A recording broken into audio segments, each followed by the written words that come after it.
Hey guys, how are you all? Welcome back to my channel. Today we will see what if Naruto gets Sasuke mother pregnant. If you enjoy then please like, share and do comments.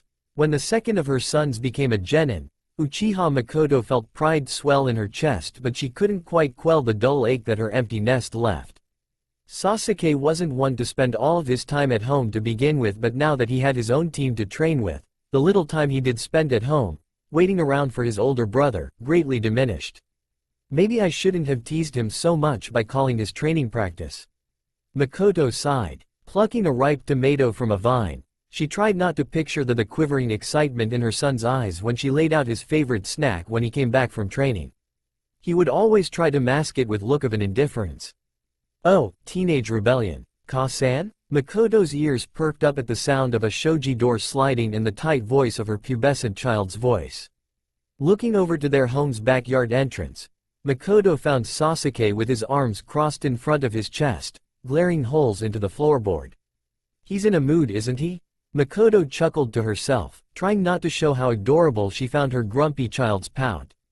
Wiping her hands on her apron, Makoto stood up from her spot in the garden and made her way to her son. "You're home early," Makoto inferred, fighting the urge to ruffle Sasuke's unruly locks of dark hair. As he started entering puberty, he fought against acts of affection, not wanting to be treated as a child any longer now that he was a genin. "Want to help me prepare dinner?" "No," Sasuke replied quickly, cheeks flushing pink. No." Makoto bit her lower lip to contain the grin threatening to overcome her face. Why was her youngest so flustered? Team wanted to come over." Sasuke huffed, rolling his shoulders back, trying to keep an air of nonchalance. Makoto rolled her eyes at her offspring's mask of indifference. He was trying so hard to seem cool, calm, and collected. This isn't a trait he picked up from Itachi, is it? Makoto shook that thought out of her mind. Her eldest son was a quiet young man, but where he was soft and calm, he didn't possess the nonchalant and blasé air Sasuke was exhibiting. "They're in our sitting room." Makoto squealed and clapped her hands together. Sasuke jumped at the sudden change from calm to excitement. Makoto had been wanting to meet her son's genin team but never had the chance. She already knew about Naruto, her dear late friend Kushina's son, but she had never been able to catch a single peek at the third member of Team 7. "I'll go make tea." Makoto squealed once more and sped off to the kitchen to prepare snacks for her guests. Sasuke followed after his mother, mumbling requests under his breath that his mother not embarrass him and that she didn't need to do much, that they wouldn't be staying long. "You really didn't have to make tea, Ka-san."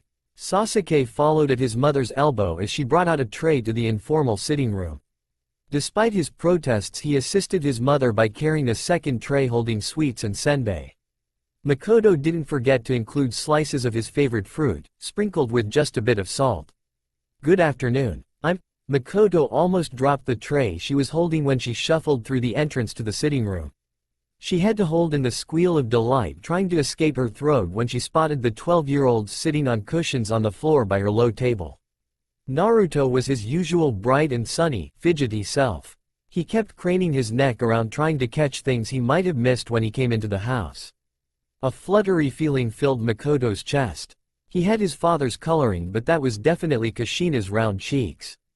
It had been so long since she last saw him, and he was just as adorable as her own 12-year-old son. Sitting much more properly, back straight in a forced manner to show proper etiquette, next to the blonde ball of sunshine was a young girl of the most unique coloring that Makoto had ever seen. Rosy pink locks framed a creamy heart-shaped face, and from under pale pink lashes, a pair of jade eyes looked up at her nervously. On a larger-than-average forehead, lines creased as pastel eyebrows drew together, stressed from the scrutiny Makoto was subconsciously putting on her. "Ka-san?" Makoto snapped out of her daze and found her son sitting on a cushion next to the pink fairy, already having set his own tray down. Watching them all in a row next to each other looking extremely colorful as a unit, Makoto let her hand fall to her chest. "Where's a camera when you need one?" Makoto's eyes twinkled as they darted from dandelion yellow to petal pink and then to midnight blue black. "Okay, well," Sasuke huffed, his eyebrow twitching in annoyance. His mother wasn't usually this daffy. "Ka-san, this is Haruno Sakura. And you already know Naruto." "Hey!" Naruto shouted from his spot, no longer interested in the decor. Don't say my name like I'm some toss-in. Haruno Sakura? Makoto immediately took a spot across from the pink, fluffy child, ignoring the rude outburst from the now irritated blonde. What a fitting name. Yes, my parents thought so. Sakura's voice was soft and silvery. She wrung her hands in her lap, unsure of herself as she sat directly across from her crush's mother. Oh my goodness, she's so precious. Makoto, still unaware of how nervous she made the rosette, continued to drink in the cuteness of the little spring fairy that graced her home with her presence. Wanna say that again, you jerk. Makoto was snapped out of her reverie by the shouting of the other member of her son's team. Her own son was leaning back on his hands and rolling his eyes at the actions of the other boy. In her daze she hadn't noticed that Sasuke and Naruto had started to argue. Naruto baka, Sakura hissed in a whisper. She tugged roughly on Naruto's ear trying to get his attention away from Sasuke. We're guests here. Will it kill you to behave for once? That was completely unexpected from the delicate-looking child, but all the same, Makoto sighed dreamily. Even when angered, the little girl was the cutest thing. Being energetic was a good thing and much needed in a home where everyone was always so calm and withdrawn. Needed in a home? Makoto's cheeks warmed up as it dawned on her that she was already in the process of adopting Sakura in her mind. But she couldn't help it. She loved her sons dearly, and no matter how feminine Sasuke's prepubescent looks were, it was no substitute for a pretty daughter she could dote on. And Sakura was perfect, so pink and adorable. Would you like to stay for dinner? Makoto extended an invitation to her son's friends. Naruto opened his mouth ready to accept, but Sasuke interrupted him. They can't. We're actually on our way to a team dinner with our sensei. Oh, right. The mask, Naruto stage whispered and snickered. It was nice seeing you again, Makoto-ka, but we really do have to go. It was nice to meet you, Uchiha-san. Sakura bowed politely and scrambled after her teammates, leaving a forlorn Makoto alone with cold tea and half-eaten snacks.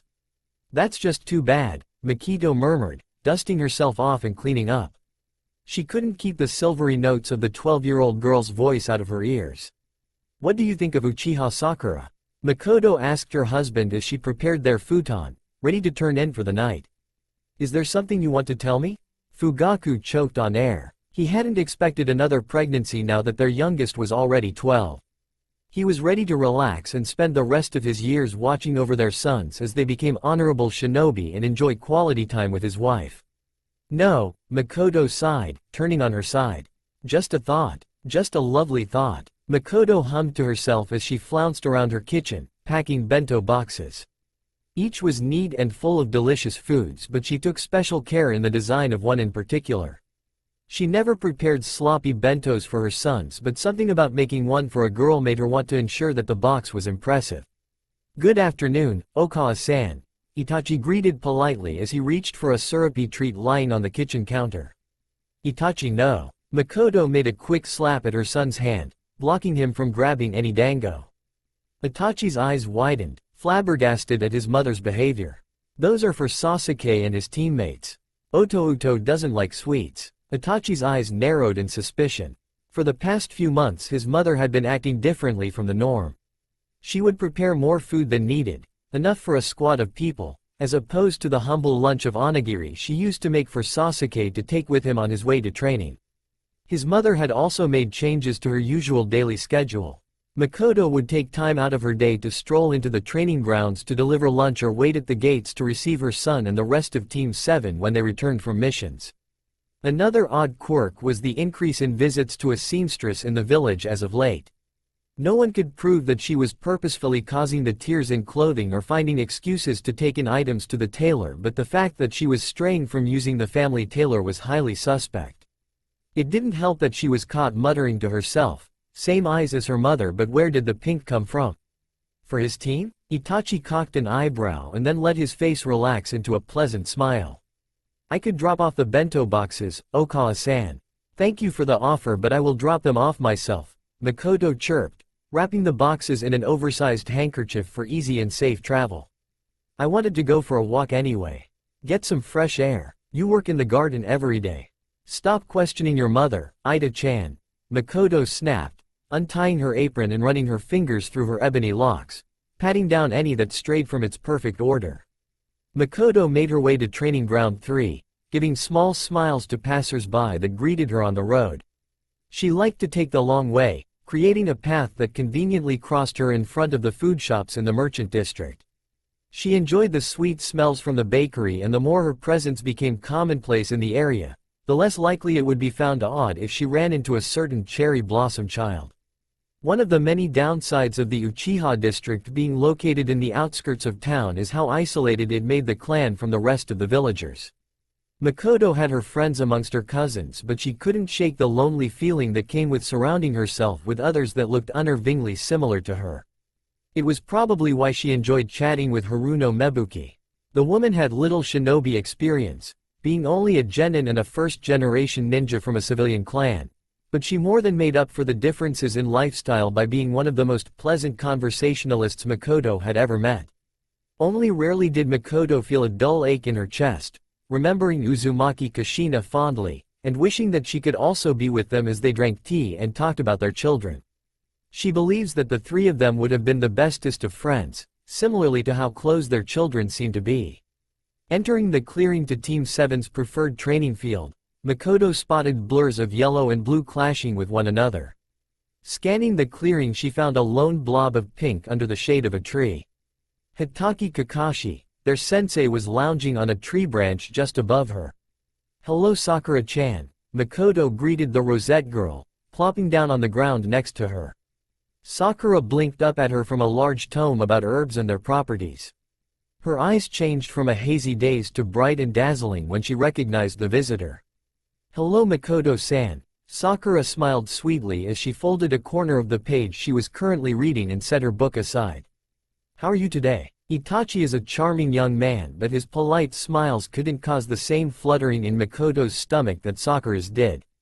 Sometimes Makoto truly was jealous of Mebuki for being blessed with a daughter. "I am well. How is training going today?" Sakura sighed and shook her head. She lifted the book she had been reading before Makoto entered the clearing and handed it to her. "I'm studying the medicinal properties of different plants." Sakura pouted, twisting pink lips in frustration. "I still can't keep up, and studying is what I'm best at, so why not make use of it, right?" Makoto ruffled Sakura's short pink locks, trying to comfort the young girl. She understood her frustration. Team 7 had taken the Chunin exams recently, and unfortunately for Team 7 none of them had passed. The invasion had interrupted the third part of the exam, and Sakura was unfortunate to not have passed the preliminary round. "Get back here, jerk." Naruto's loud complaining drew their attention to the center of the clearing. Sasuke had his hands in his pockets, face buried in the high collar of his shirt, walking toward the tree they were sitting under. Naruto's demeanor brightened up when he saw Makoto and bounded after his friend. "What are you doing here, Ka-san?" Sasuke grunted. Makoto sighed and held out her package of bento boxes as an offering. Ever since his run-in with Orochimaru in the Forest of Death, her grumpy child had become even more moody and volatile. The bags under her child's eyes, his ever-present scowl, and increased alertness made Makoto want to grab her old gear and hunt down the snake Sanin herself. The attack by Orochimaru had affected the entire clan. The other shinobi clan members demanded blood, fearing for their own children. Itachi became even more withdrawn and stoic, a silent promise to take down the snake himself for daring to target his precious younger brother. "I brought lunch." Makoto motioned to Kakashi to join them on the ground. "It's time for a break, don't you think, Hitaki-san?" "Well, I don't see why not," the Jonin instructor drawled out lazily. He slinked to the ground and tucked his novel away. Makoto's cheeks turned a light shade of pink, and she narrowed her eyes at him when she caught the title. She would have to have a talk with the man about his choice of reading material when he was supposed to be supervising 13-year-olds. Makoto handed out the boxes and chopsticks. Sasuke raised an eyebrow at his mother when he spotted the cherry blossom motif on Sakura's wooden box. Catching the look of delight on Sakura's face, he just rolled his eyes and tucked into his own meal. "Do you think you could bring us ramen next time, Makoto-ka?" Naruto smiled cheekily, rice on his cheeks. Sakura made a tutting noise and scolded him. "Be grateful for what you get, Naruto." "Hey, why are you the only one with bunny-shaped apple slices?" Naruto whined, pointing rudely at Sakura's lunch with his chopsticks. Sakura's cheeks turned a pink just a shade lighter than her own hair, and she turned her box away from his view. Apples were her favorite, and she had found the rabbit cut slices adorable but didn't want to be seen as childish. And the bunny-shaped nori? Sasuke raised an eyebrow at his mother. Sakura blushed a deeper shade of pink and scooted back towards the trunk. Sasuke had chosen to sit next to her, and when Naruto made the comment he leaned in closer, his sleeve brushing against the skin of her upper arm. Makoto hid her grin behind a pale hand. Sakura's crush on her son was obvious, but the subtle one he had on her was adorable. Makoto noticed the small exceptions he seemed to only make for Sakura, and ever since the Chunin exams, Sasuke had been surprisingly more forward, choosing to spend time with Sakura even outside of training. Yukai ha Sakura, Makoto sang in her head. Every day that she got to see the pink child, the more she yearned for a closer relationship with her. She cursed her youngest son's attempts to keep his teammates away from their house. She couldn't understand what could be so embarrassing that he refused to bring them around. I just don't see it, Sakura-chan. Naruto scratched the back of his head. Hinata-chan is always passing out whenever I'm around. She's probably scared of me or something. Trust me, Naruto, Sakura huffed, tossing her head in a way reminiscent to the way she used to toss her long hair over her shoulder. Just ask her out for some ramen or something. I don't know. Naruto crossed his arms in front of his chest, eyes shut as he thought deeply. He snapped his fingers and pointed at Sakura. I'll ask her to get ramen with me if you come along too. We can make it a double date. Me and Hinata and you and the jerk over there. Sakura's face was the exact same shade as her hair now, and her jade eyes sparkled with excitement. It was the best idea Naruto had ever had. Makoto clasped her hands together and bit her lower lip to hold back a squeal. It really was the best idea ever. Why would I want to do that? Sasuke mumbled, propping his chin on his hands clasped in front of him, resting his elbows on his knees. Don't include me in your stupid plans. Sakura's face drooped and she mumbled in agreement. She pushed her bento box away and buried her face back into her book. What just happened? Makoto looked back and forth between the teenagers incredulously. Didn't Sasuke like Sakura? He was always walking her home and getting annoyed whenever Sakura's attention was on someone else. Did I misconstrue something? Whatever, you jerk. Naruto threw a clump of grass in Sasuke's direction. You never want to do anything fun. It's okay, Sakura-chan, we can invite Kiba or Shino. I'm sure Team 8 would love to hang out with us cuz we're awesome. They know how cool we are. You? Cool? Sasuke sneered. Yeah right, Dobi. Sasuke. Makoto reprimanded. She frowned at her son, hands on her hips. Sasuke held his mother's stare before standing up and stomping away. Well, that could have gone better, Kakashi commented after having stayed quiet, pretending to have been disinterested the entire time. Guess there's more work to do if I want an Uchiha Sakura. Makoto sighed and handed the tray of dango to Sakura, hoping to cheer her up. It's not a rare occurrence in the Uchiha main house for the youngest member in the family to sleep in on a free day. Uchiha Sasuke loathed mornings, and everyone in his family and his team members knew how horrible he was in them and gave him a wide berth, avoiding his glares and bad mood whenever possible. Yawning and rubbing his left eye with one fist, the other hand under his shirt scratching his stomach, Sasuke made his way into his kitchen expecting his mother and a late breakfast. He was not expecting his bleary eyes to catch a flash of pink crossing his line of vision. Catching his foot on the low kitchen table, Sasuke muttered a curse. At the sound, his lone female teammate looked up from the mixing bowl she was so focused on moments before he entered the room. Sakura looked up at him dully and then back to her bowl. Oh, hello, Sasuke-kun. Sakura turned her back on him, intent on ignoring his presence in his own kitchen. Sasuke grunted, not one to talk as soon as he woke up. Crossing his kitchen to open the fridge for some juice, he nonchalantly watched his teammate acting at home in his kitchen. A normal occurrence for the past few months now that his mother was obsessed with learning how to bake sweets and discovered that Sakura helped out in her father's bakery. Nearing 14, Sasuke was entering that part of puberty in which he was slowly inching in height further and further away from his other teammates. Naruto was growing at a much slower pace, but it seemed that Sakura was going to stay tiny forever. He might as well have been towering over her at this point. Here, Sasuke reached over Sakura to hand her a white powder she was reaching for in an upper cabinet. She snatched it out of his hand, murmuring a small, thanks. Sasuke let out a sigh, already fed up with the day. Sasuke was dreading this free day, the first free day after White Day. He knew eventually Sakura was going to be dragged into his home by his mother and he would have to face her in a setting outside of training.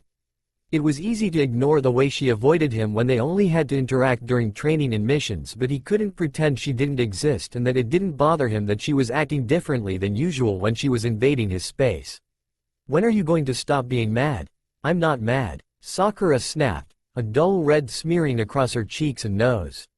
Sure you're not. Sasuke crossed his arms across his chest, leaning against the counter. He continued to watch her flit about. Where's Ka-san? There's really nothing to be mad about, so you don't have to concern yourself with my mood.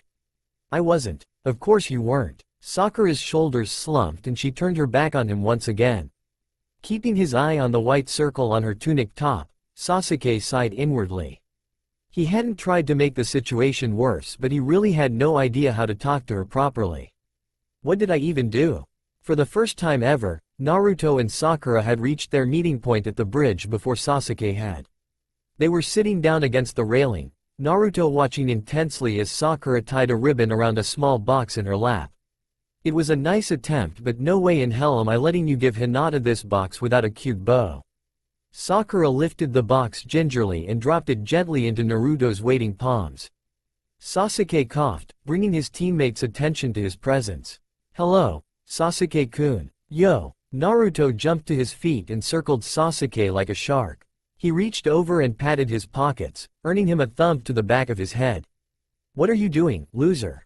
Looking for your gift, Naruto whispered, cupping a hand to the side of his mouth dramatically. I already gave Sakura-chan her White Day gift from me, so where's yours? Why would I get her anything, moron? It's the polite thing to do. She gave you a Valentine's Day gift, so you return the favor. Sasuke's eye twitched. Was the idiot really lecturing him about manners? I mean, even Rock Lee gave her a gift and I don't think she even gave him Jiri chocolates. Sasuke looked over at their pink-haired teammate and saw an obnoxiously extravagant bouquet of flowers by her on the ground. Yamanaka definitely had a hand in the loud monstrosity, probably hoping Sakura would be impressed with the flowers and turn her affections away from Sasuke. They're going to wither and die. Useless gift. They're not useless. Sakura frowned, cradling her flowers as if Sasuke's words would cause them to shrivel up. They're nice. Why even bother accepting them if you don't even like him? Sasuke huffed, blowing air up at his bangs. You're just leading him on that way. There's nothing wrong with accepting flowers. They're pretty and it was a nice gesture. Sakura sniffed her bouquet, turning away from him haughtily. It's not a nice gesture if he expects something out of it. You're telling him he has a chance and that you're going to follow through on his advances. Ever wonder why I don't accept any of your stupid flowers? Naruto let out a loud gasp and Sakura opened her mouth and then shut it and then repeated the process. Her face had become as pink as her hair.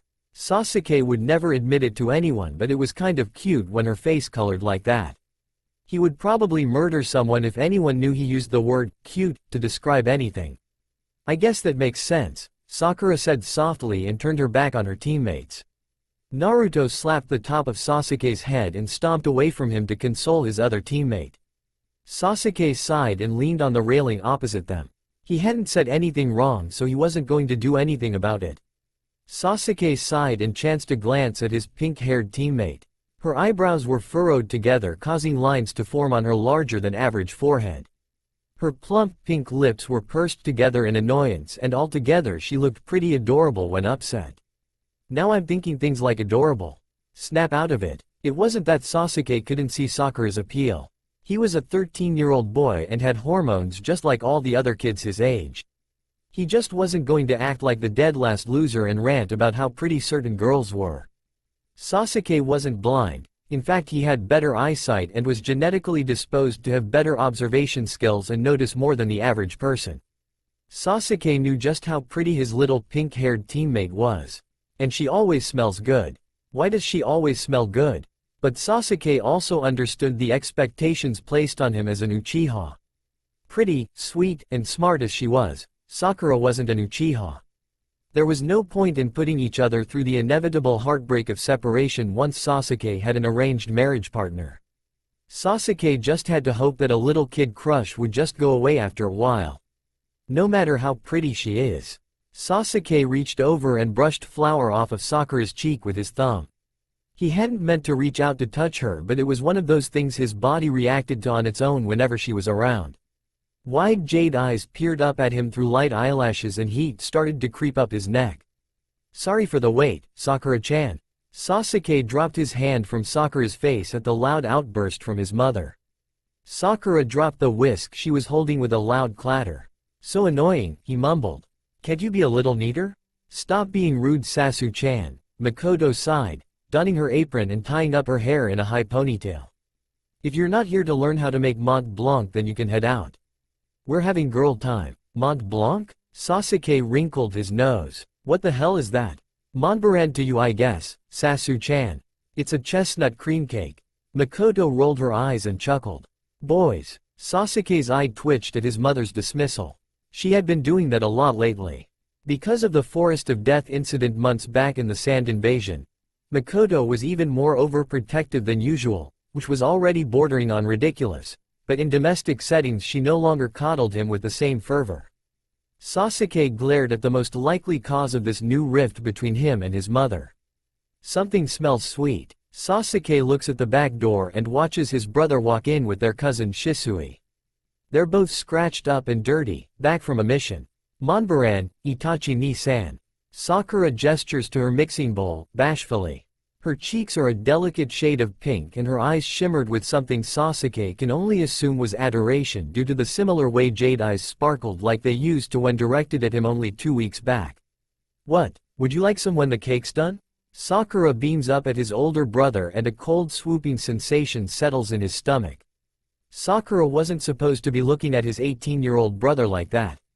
He was a deadly Anbu operative and too quiet and too old. Hey, shrimp. Shisui ruffled Sasuke's spiky hair, attempting to agitate the young teen. Sasuke slapped at his hand, not in the mood for Shisui and his antics. I would love some, Itachi replied politely, setting his bag on the floor by the door. I didn't expect to see you around now that you're apprenticing with the Godem. Sasuke's eyes narrowed at the direction that the conversation was going. Sakura, skinny little pink thing, apprenticing with the Hokage? And not only that, but he hadn't even heard about it, so how did Itachi of all people know? Why was Sakura talking to his older brother? Why was his older brother talking to his teammate? And since when did Sakura call him Ni-san? Something was up and Sasuke didn't like it all. Something was different about Sakura. Yamanaka Ino wasn't as self-absorbed as people thought. She was quite observant, especially when it came to her best friend and rival. And something was definitely up. You're making faces again, forehead. Ino flicked Sakura on the forehead. Sakura would have normally been able to avoid getting hit, but she was so focused on her book she wasn't aware of her surroundings. I thought you were here to keep me company? Ino had to spend her free day helping out in her family's flower shop. She had somehow convinced Sakura to waste her free day helping her out. Not that she actually was going to help. Sakura had been studying since she stepped foot into the shop in the morning. I am keeping you company, pig. Sakura rubbed her eyebrows with her thumb and index finger, finally putting her book down. And I wasn't making faces. Yeah, you were. You do it all the time when you're trying to memorize something in one of your giant books. Ino sighed and dusted off her apron. You didn't even notice when Itachi-san walked in for his mother's order of lilies. Wait, Itachi ni-san was here? Sakura's eyes went wide and her cheeks turned a light pink in embarrassment. How could she not greet her crush's older brother? He probably thought she was rude now. What a horrible impression to leave. Yes, Sakura. Ino rolled her eyes. He stared at you for a bit, laughed, and then left. It's not fair that you know all the gorgeous guys. Why couldn't I have been the one on the same team as Sasuke-kun? Ino always complained, but she wasn't serious. Sure, Sasuke was good looking and so was Itachi, but all they were good for was eye candy. She knew how clan dynamics worked and she knew she would never have a shot with the clan heir as the heir to her own clan. The Uchiha were known to rarely marry outside of their clan. Plus, she never realized how boring Sasuke really was. All he did was train all day or fight with Naruto. She was also kind of tired of squealing. After hearing other girls do it, she started realizing how stupid she must have looked and sounded, and her pride couldn't take looking so pathetic. She was way too pretty and smart to be following some guy around in a flock of fangirls. She was a catch, and one day some guy would be the one following her around, damn it. Which brought her back to the Sakura issue. Sakura had held back on a lot of her obsessive crushing since their Land of Waves mission and calmed down even more after the Forest of Death. She was now even more far removed from the clingy girl she was before, but Ino could still see the way Sakura looked at Sasuke when she thought no one was looking. She could see the way Sakura snuck glances and turned bright pink when caught. "What's up with you and Sasuke-kun?" Sakura opened her mouth to protest, but Ino cut her off. "Don't lie to me. I know something's going on. Naruto said you guys have been acting all weird around each other ever since White Day. Man, and I thought he would get all jealous when he saw the flowers Lee got you. I worked so hard on that bouquet." "Ino." Sakura flushed red. "You tried interfering? What were you thinking? It was just a little push." Ino defended herself. "Shika said there had to be something going on between you two and I wanted to test it out." Who knew Sasuke-kun was such an idiot? It wasn't all Shikamaru. Ino noticed things had been different after the Chunin exams as well. She was observant, of course. She thought she would feel jealous seeing Sasuke walk Sakura home after training and missions, but instead of feeling sick or hurt, all she felt was a weird bubbling excitement in her stomach. But she also felt utter irritation. Sure, Sakura was tiny with no appeal, but she was pretty with the greenest eyes ever and exotic pink hair. Ino's best friend was pretty, and for all the greatness of the Sharingan, Sasuke had to be blind not to notice. But then again, he is friends with Naruto and he still hasn't realized how much Hinata likes him. Maybe denseness is contagious? I should get Sakura checked out. You don't have to worry about me. Sakura packed up her books in her bag. We should worry about Hinata. Poor girl has been going out to eat ramen almost every other day with that moron, and he still thinks she only likes him as a friend. I'm worried about her sodium intake. Speaking of intake, Ino poked Sakura's stomach. I've noticed you don't diet anymore. Which is good. You really didn't need it. How do you expect to grow curves if all you are is skin and bones? Makoto-san won't let me diet, Sakura mumbled, hefting her bag over her shoulder. She says growing girls need more nutrition. She even spoke to my mom about it. Do you have any idea how long my mother lectured me about teens going through puberty needing to eat? I do. Ino grimaced. She had already had that discussion with her mother the year before. She had already given up on that trend. Sort of. Her mother insisted that being an active ninja was enough exercise to keep her at her ideal weight and size. Your mom ended up speaking to my mom about it. She warned her that I might be unhealthily dieting too. Luckily for me, my mom doesn't think I diet anymore, especially considering how often I go out to eat barbecue with Shika and Choji. Well, of course you wouldn't diet, you porker, Sakura teased. Inwardly she cringed. Ino was just so pretty and willowy, and she was already developing a lovely figure. Sakura was still waiting for a few inches to be added to her height. At this point the only member of the Konoha 12 that was shorter than her was Hinata. And Hinata at least was curvy. Hey, where are you going? Ino clung onto Sakura's arm as she tried to exit the shop. You were supposed to hang out with me today. I have to go prepare for my team's sleepover. Sakura half-dragged Ino out to the street. Naruto leaves to go training with Jiraiya-san in 2 days. He won't be back for a while, so we're having a sleepover. So Sasuke-kun's going to see you in your bunny pajamas? Ino let go of Sakura so she could hold her sides as she burst out laughing. I grew out of those. Sakura snapped, her face a tomato red color. You wore them when you spent the night at my place last week. Ino gasped, tears in her eyes from laughing. You should try and get wire pajamas before he comes over. I'm barely 14 and he's only 13. Nothing's going to happen. Not with that attitude. Ino waved to her back as Sakura stomped away. Itachi missed a lot of things about his brother from before he entered puberty. He missed how he would smile cutely and beg him to train with him in a way that made him look like a neglected puppy sometimes. He missed how he would call after him, Ni-san. Ni-san. He missed when Sasuke didn't know how to breathe out fireballs.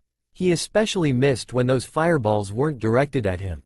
He actually got you this time, Izumi giggled, fingering the singed part of the end of Itachi's ponytail. Well, the shrimp was going to land a hit eventually. Shisui yawned and pulled off his nin sandals to soak his feet in the lake. The three of them could usually be spotted spending any passing free time on the docks together. The more shots he takes, the more he lands. I guess he's over his brother complex, Izumi laughed, covering her mouth with a hand. She was still a little miffed that Sasuke never did warm up to her. She was sure he was only slightly more polite with her than Shisui because she was a girl. It shouldn't have bothered her so much, but everyone liked her, so she took it as a great insult that this one kid didn't. Maybe his sneak attacks are payback for you declining all of his requests for spars? He's never been this aggressive before, Itachi mumbled, barely paying attention to the conversation, lost in thought. When did it start? Izumi took out a kunai and trimmed the burnt parts of Itachi's hair. What a shame, his hair was so silky too. About a few weeks back, Shisui answered, handing her over a carton box. Here, from Haruno. Izumi squealed and attacked the box. She gushed over how cute the little macaroons were. She set aside the cherry ones for herself since they were the cutest and were pink. Oh my gods, Itachi groaned, smacking himself on the forehead. Haruno, what about Sakura-chan? Izumi asked through a stuffed mouth. Shisui made a face at her and Izumi stuck her tongue out at him. My brother is a moron. Itachi shook his head and chewed on a macaroon. He was slowly becoming addicted to the baked goods from Spring's Blossom Bakery, and the little Haruno wasn't helping by bringing over sweets and treats for him and his mother. Itachi was growing a soft spot for Sakura. Ever since he found out exactly what happened in the Forest of Death, he had newfound gratitude towards the girl for protecting his little brother and helping him through the first moments of the Cursed Seal. He also wasn't blind to how happy she seemed to make his mother. Really happy. If he were anyone else, a certain teenage boy, he would probably have been jealous. But Itachi wasn't particularly close with either one of his parents. And he could share his brother's attention, if things were going the way he thought they might. Not that it's news that your brother is a moron. Shisui smirked at the glare Itachi sent his way. Only Itachi could talk about his brother that way. But why is he a moron this time? He's a moron, Itachi huffed, because he's a jealous brat. Izumi and Shisui's eyes went wide, and then at the serious expression on Itachi's face they burst out laughing. Sakura posed in front of her floor-length mirror, hands on her hips. She twirled side to side and fingered the hem of her tunic-styled camisole. She decided to heed Ino's warning and ditched the top of her flannel bunny pajamas and replaced it with a plain white tank top. She kept the bottoms since they were the longest bottoms she owned, and wearing tiny shorts in front of her male teammates was pushing it. Sakura-chan. Naruto banged on her bedroom door. Are you going to make us sleep in the hall? I was getting changed, be patient. Sakura ripped her door open and gaped at Naruto. Do you really wear a cap to sleep? What's wrong with my cap? Naruto grumbled, pushing past her. Sasuke snorted and followed after him. Out of the three he had the plainest sleepwear, a pair of gray sweatpants and a black t-shirt. They had spent most of the evening playing cards and board games. It was a simple night in, but Naruto was content. It beat hanging out in an empty apartment, and Sasuke refused to let them stay the night in the Uchiha compound, mainly because he didn't want Naruto to mess around in his room. I want to sleep in the middle. Naruto launched his body onto the bed, crashing into Sakura in the process. Naruto had insisted that they all sleep on the same bed while they were still small enough to fit all together. He had underestimated how big he and Sasuke actually were. Idiot, Sasuke scolded, dragging Naruto off the bed by his legs and climbing into bed. Naruto exclaimed in protest, but Sasuke stubbornly kept his place in between his two teammates, the same place he took on missions when it was freezing and they needed to huddle for warmth. Naruto had a habit of cuddling with whatever was closest, and for some reason it bothered Sasuke more when the blonde moron tried to snuggle with their female teammate than when he clung onto him at night. But just barely. He still wasn't a fan of being touched. Naruto turned out the light and climbed into Sakura's bed, grumbling about jerks and unfairness. Hi, Sakura whispered. After Sasuke had adjusted his body to get to the most comfortable position, he realized just how close his face was to hers. Noses almost touching, he was close enough to count the almost invisible freckles that dusted Sakura's cheeks and the bridge of her nose. Swallowing, Sasuke returned the greeting. He cursed to himself when his voice came out hoarse and a little strangled. Sasuke scooted back, away from her, and ran into Naruto. Hey, you're going to push me off, asshole. Naruto kicked at Sasuke's legs until Sasuke moved back to his original position. Luckily for him, Sakura had turned so her back was facing him. She's got freckles on her shoulders too. Sasuke fisted the sheet in his hand and gritted his teeth. It was going to be a long night. There were very few moments Sasuke ever felt jealous of Naruto. Like when he showed the ability to summon a frog. When he saved Sakura from Gaara. Now, when his mother is fawning all over him. I expect a letter at least once a week. Makoto chides Naruto in advance as she gives him yet another, last, embrace. I bought you all of that frog-printed stationery for a reason. Of course, Makoto-ka. Naruto chirped, causing Sasuke to roll his eyes. Alright every day, believe it. Kiss up, Sasuke thought bitterly as he crossed his arms in front of his chest. Sure, the moron was his friend, but did he have to come see him off? It's way too early in the day to be up unless there was a mission or training. Sweet snacks, Naruto exclaimed as Sakura handed over her going-away present.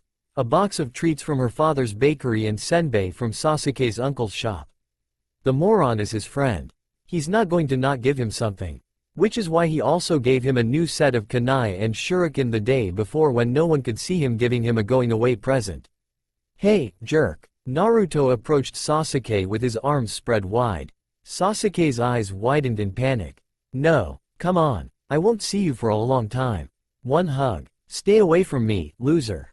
Sasuke sidestepped as Naruto launched his body at him. Naruto face planted with a loud thud.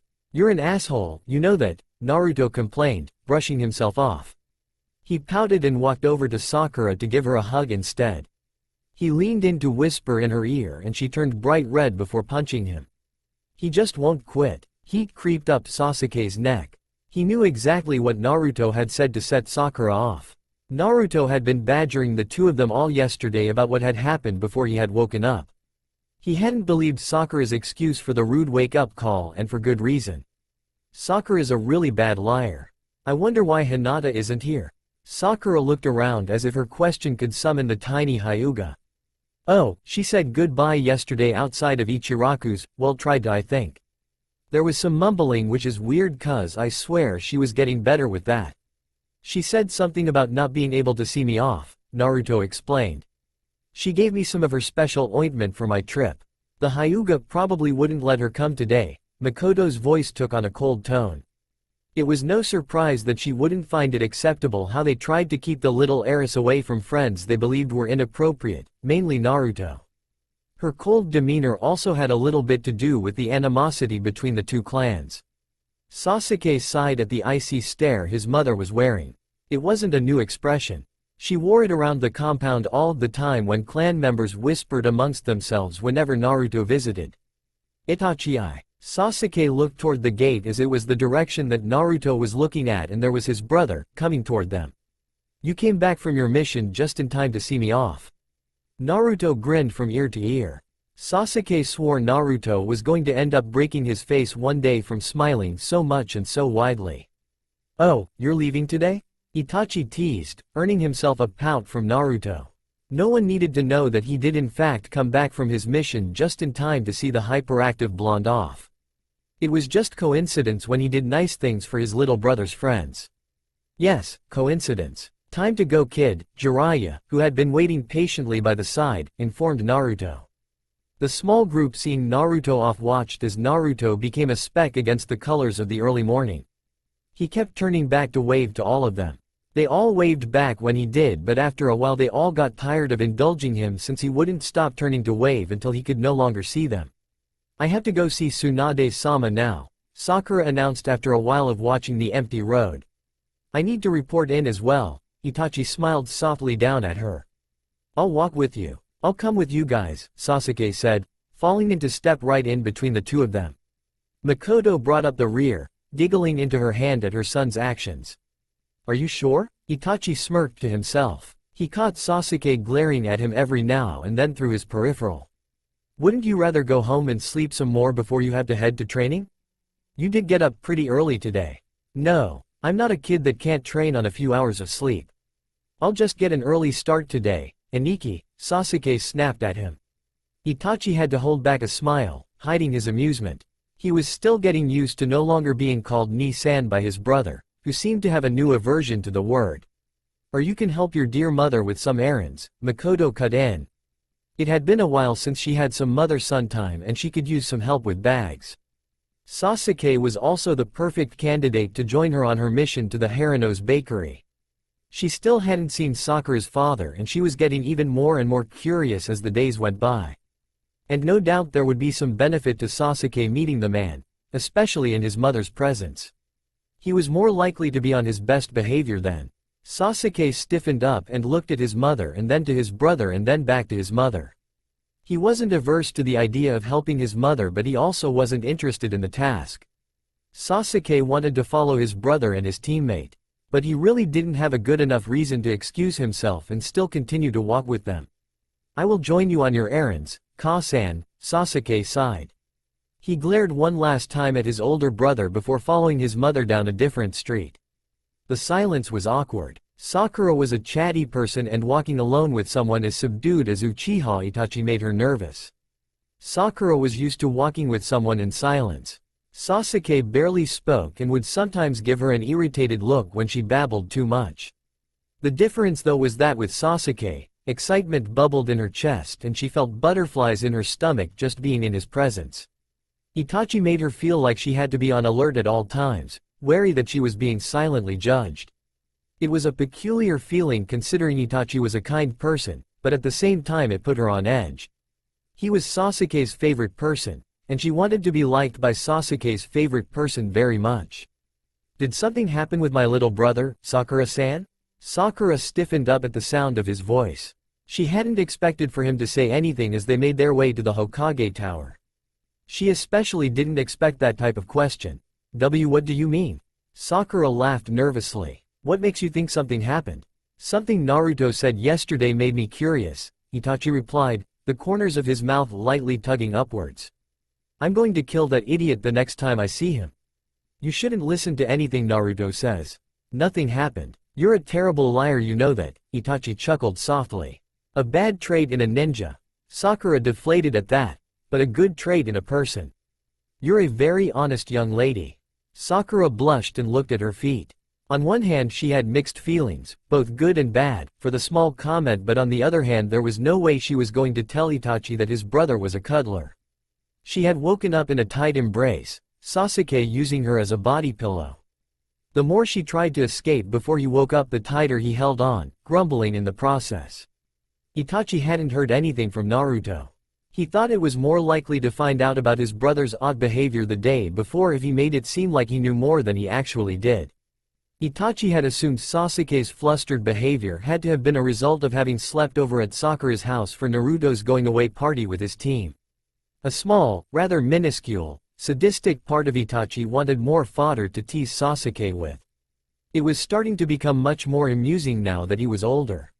He also wanted to be able to tease him while Sasuke still couldn't match him in skill, as some of his responses to being teased now involved flinging kunai at his older brother. "Nothing happened, Itachi-ni-san."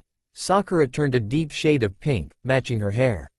"Really? Okay," Itachi said in a mock disappointed tone. "You can speak to me about anything. You do know that, right?" "Yes." Sakura beamed up at him. Although Itachi made her nervous at times, he had been a good source of comfort a few weeks back when she was feeling down after the incident with Sasuke and Lee's flowers. Once she did get talking, he was a fantastic listener and gave wonderful advice. It was like having an older brother, which made her feel warm inside at the thought. Naruto made up for her being an only child by playing the younger brother role in her life, but it was nice to have someone that was like an older sibling. Sasuke-kun's so lucky to have such a nice big brother. Sasuke never felt as unfortunate to have an older brother as he did in this moment. Usually, there was very little Sasuke wasn't willing to do if it meant his mother would be happy. Usually that meant running her errands or drinking tea with her in the afternoons instead of training or sitting on the Ingawa and listening to her chatter as she worked in the garden. So holding her bags as she ran errands in the market and merchant district wasn't that big of a deal. Except it completely was because it left Sakura and his older brother alone together. Sasuke already had the suspicion that Sakura might have turned her affections to his brother. She had just become somewhat bearable, no longer clingy or excessively fawning, and he was starting to enjoy her company. She was unnervingly smarter than he was, so sometimes when she talked about something she was studying or researching, especially about medical ninjutsu, he could only nod at appropriate moments, but it was still better than her pestering him for dates. Sasuke didn't like the feeling in his stomach when he thought of his pink-haired teammate fawning and smiling sweetly at his older brother. He wasn't sure if it had to do with his slight, minuscule, possibly their feelings he was slowly developing for her, or if it was because of the unsettling reality that most girls seem to only see him as an Uchiha or Itachi's little brother and not as Sasuke, the individual. Sakura was supposed to be the exception to the rule.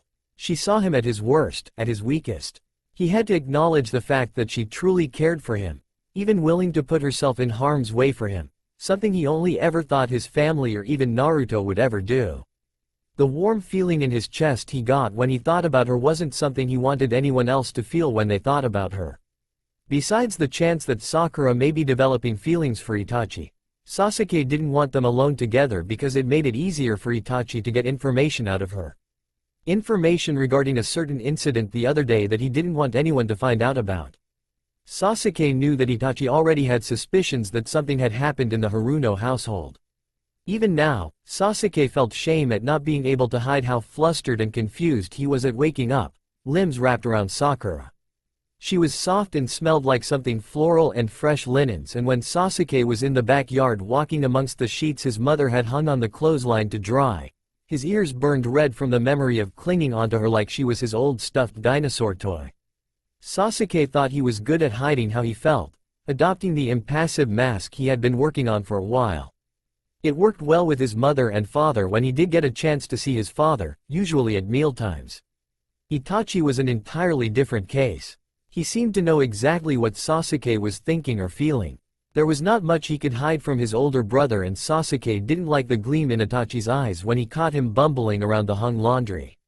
Itachi was most likely going to be able to find a way to worm anything out of Sakura. Sakura was smart but a terrible liar and most likely would snap under Itachi's stare or something and give him the information he wanted. That or Itachi could just smile at her, which would charm her little fangirl heart, and she would do anything he asked, like give up any information that could potentially be used to tease and torment Sasuke. Sasuke felt nauseous just thinking about that. He was pretty sure his queasy stomach had more to do with picturing pretty blushes and jade eyes quivering in adoration at his older brother of all people than the sickeningly sweet smell that wafted about the store his mother just walked into. "Iras Himace," a deep bass voice shouted out, making Sasuke jump at the loudness. Looking up at the man behind the counter, it took every ounce of control Sasuke had to not let his jaw drop. Is that supposed to be a starfish or something? A big, burly man with dull pink hair, almost a mauve color, beamed at his store's guests from behind a display case loaded with different pastries. His hair was fashioned into 5 pointed spikes around his head in an odd, almost star-shaped pattern. "How can I help you?" He grinned, crossing his arms on top of the case and leaning forward. Something about his smile and the air about him reminded Sasuke of Naruto. Unlike her son, Makoto's jaw did drop. She was quick enough to catch it and smiled politely at the man. She pointed out to a different assortment of treats for him to box up, and when he turned his back to her, Makoto's eyes bulged out as she recognized the shape of his hair. A cherry blossom. Makoto bit her lip, trying to hold back any laughter from escaping past her lips. She eyed her son and noticed that his eyes had gone wide too. "Guess we know where the pink came from now," she whispered to him, startling him out of his reverie as he seemed heavily distracted by the spectacle in front of him. "Pink?" Sasuke's eyebrows furrowed in confusion and then snapped high up as it dawned on him who his mother could be referring to. Sasuke hadn't met the Haruno patriarch the other night due to him being away on a mission. The parent he and Naruto usually spoke to or met in passing with Sakura was Mebuki, Sakura's mother. And although she shared the same eye color with her daughter, she was a blonde. "Why are we at the Haruno's bakery? And how have I not seen that ridiculous hairstyle around the village before? I just happen to like the sweets from here." Makoto smiled sweetly at her son and then, turning up the brightness of her smile just a little more, she turned to Sakura's father and said, "They're my favorite."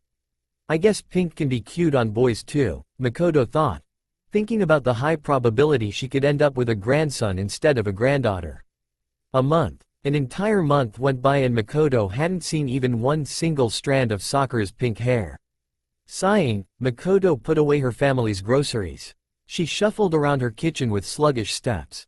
It was expected, but it still dimmed Makoto's mood whenever another day passed and she still didn't get a chance to even see the pink-haired girl. She missed spending time with her. Makoto even had a hard time enjoying any sweets since they brought flashes of sweet smells that wafted around her kitchen in pleasant chatter. What's the punishment for kidnapping again? Jail, Makoto. You will be put in jail. For a long time, Fugaku answered without looking up from his paper. He had come home to have lunch with Makoto but decided to read his newspaper instead since his usually peppy wife just kept mumbling to herself and sighing. And if you're talking about the Haruno child, I suggest against any attempts. According to your son, she's now smashing craters into the ground with her bare fists. For your safety, please refrain from any type of approach she may find threatening. Which son? I beg pardon? According to which son? Makoto breathed out. She was also running low on patience these days. Fugaku put down his paper and raised an eyebrow at her. Sighing deeply, he answered her. Sasuke. He is the son that's her teammate. Fugaku opened up his paper to peruse its contents again. Still just a teammate, Makoto sighed inwardly. She knew they were only 14, but she was hoping her child would show some interest in the pretty pink girl. She couldn't help but dream of a future surrounded by beautiful babies with ebony locks and emerald eyes. She couldn't help but fantasize about how lovely a spring wedding would be. All fantasies that her youngest child was ruining. She didn't understand how he didn't see the charm his sweet teammate had. Makoto. Fugaku's voice snapped her out of her daydream. You're doing it again. Need I remind you that the wedding march is a foreign custom? We are not residents of some far, far away land. Makoto glared at the upward turn of her husband's lips. She knew he was only teasing her. He had caught her humming the tune the other day while working on her embroidery and would take any opportunity to remind her of it. Makoto usually loved when she could make her stern-faced husband smile, but not when it was at her expense. I must head back to the office. Fugaku rose from the kitchen's low table and kissed his wife's temple. Makoto smiled beatifically, enjoying the sweet affection her husband showered her with when they were in private. As she watched her husband leave, Makoto wondered if maybe her youngest was more like his father than she originally believed, and she believed they were quite similar already. Maybe he was just more private about his feelings. She might have missed something. Oh, she hoped she missed something. Ino was creeping Sakura out. She had been giving her this wide, misty-eyed smile for the past hour that they had been studying. It was really starting to freak her out. Pig. Sakura closed her eyes and rubbed her eyebrows with her thumb and index finger. I thought you were interested in becoming a medic, Nen. You haven't been studying. At all. You really expect me to focus on learning anatomy after seeing you and the Uchiha Sasuke being all chummy? You're reading too much into things. Like usual. Sakura rolled her eyes and went back to her reading. She wasn't going to entertain Ino's latest musings. He was just being polite. He helped carry these books here because that's something teammates do for each other. Sakura had bumped into Sasuke on her way to Ino's house to help her study. Ino became interested in medical ninjutsu after a mission Team 10 and the remaining members of Team 7 had been on. She was slightly jealous of Sakura's new skills and refused to be left behind and decided to study as well. She was slightly put off by the fact that she was Sakura's junior but was thrilled by the fact that it was something they could train for together. But Ino wasn't interested in learning about the human body right now. She was more interested in learning about the status of Sakura's relationship with Sasuke. She might have made a bet with Naruto before he left that the two of them would start dating before he came back. Naruto didn't think it was possible, claiming Sasuke was clueless when it came to anything about girls. Ino was irritated at how easily Naruto could say that about someone else and not realize he was just as bad. Yeah, right. Shikamaru helps you out all the time and I'm not accusing you two of being chummy. That bum does things for me so that I'll shut up and stop bothering him, and you know it. Ino rolled her eyes. Sakura was making her do that a lot lately. Enough of this. We need a break. Let's go to a cafe. We can pick up some books from the bookstore so I can have my own on our way back, Ino added after Sakura frowned at her. Sighing, Sakura gave in to Ino. Mentally, she promised there would be a tougher study plan when they got back. Ino was brilliant and usually focused but was so easily distracted when she wanted girl talk. Sakura wished there really was something to talk about. There was some changes to her relationship with Sasuke, but it wasn't much and definitely wasn't leading to the type of relationship she wished they would have. But although it wasn't of the romantic nature, the few changes did make her quite happy. Sakura spent most of her time training with Tsunade or working at the hospital. She loved that she found something she was good at, and training gave her a sort of satisfaction that it had never done before. She looked forward to the grueling work, knowing that she was catching up to her teammates. Because she was busy apprenticing with Tsunade, Sakura rarely got a chance to train with Kakashi and Sasuke. She mainly saw them when she joined them on missions or when they came to report to the Hokage. She cherished the time she did get to spend with them, especially now that Sasuke seemed more intent on listening to her chatter. He seemed to be interested in what was going on with her life now that she wasn't around as much. Sasuke would ask her questions about medical ninjutsu, a topic Sakura loved to discuss. Sakura's favorite moments were when he would walk with her whenever they were heading toward the same direction. It wasn't much, but Sakura was content. She could easily say that they were friends, and she was happy with that. For now. Oh, perfect. Ino pulled a book from a shelf. I thought they were all like those heavy, dusty tomes you lug around all the time. They're not that heavy. Not all of us have monster strength. Ino rolled her eyes again. She should get a counter to figure out how often she was doing that now. You probably used chakra as a boost to carry all of those around. Yeah. Sakura waved a hand at her and shuffled along to other shelves. Oh, excuse me. Sakura maneuvered around a pale boy with inky black hair and eyes that gave her a strange smile. Unnerved by his odd smile, Sakura smiled back nervously before browsing the shelf again. Was that an Uchiha? Ino whispered, shielding her face from the stranger with her book. He looks a little bit like Sasuke-kun. I don't think so. He didn't have the clan's crest on any of his clothing. He was so cute, Ino squealed. Sakura rolled her eyes and shook her head.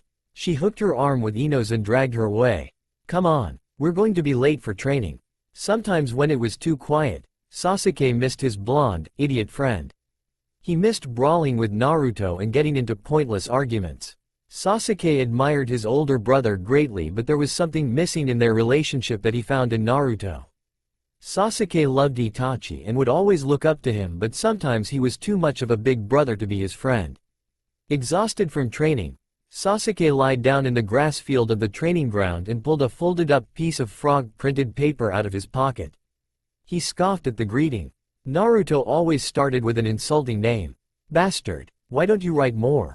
Gods, you suck. Why can't you be more like Sakura-chan? She writes me at least 3 pages and her writing is tiny. I thought your writing would be better than your talking, but just barely. I can't believe you actually wrote, HN, in your last letter. You were just fucking with me, right? Right? Sasuke rolled his eyes. It really was too easy to mess with the moron even when he was far away.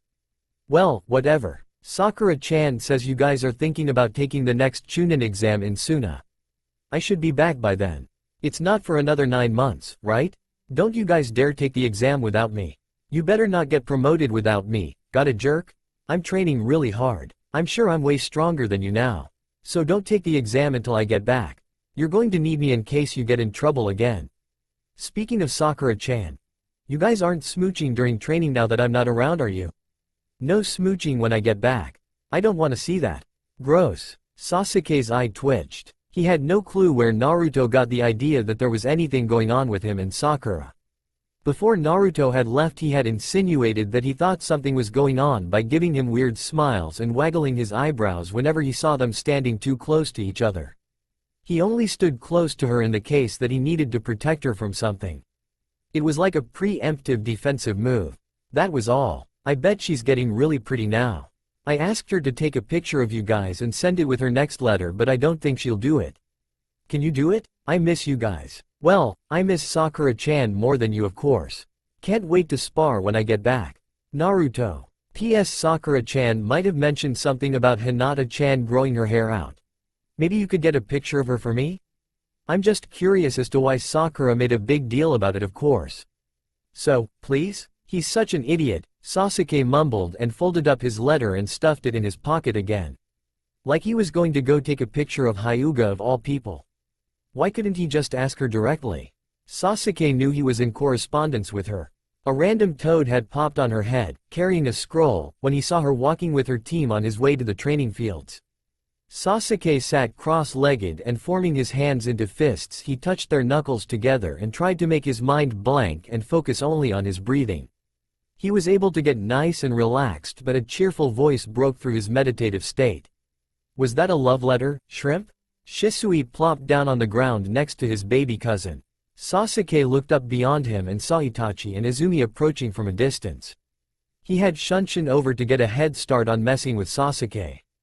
It's just a letter from my teammate. Oh, the little cutie? It's not from Sakura, Sasuke said through gritted teeth, eye-twitching.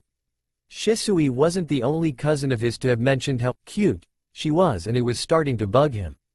Who said anything about Sakura-chan? You have two teammates, don't you?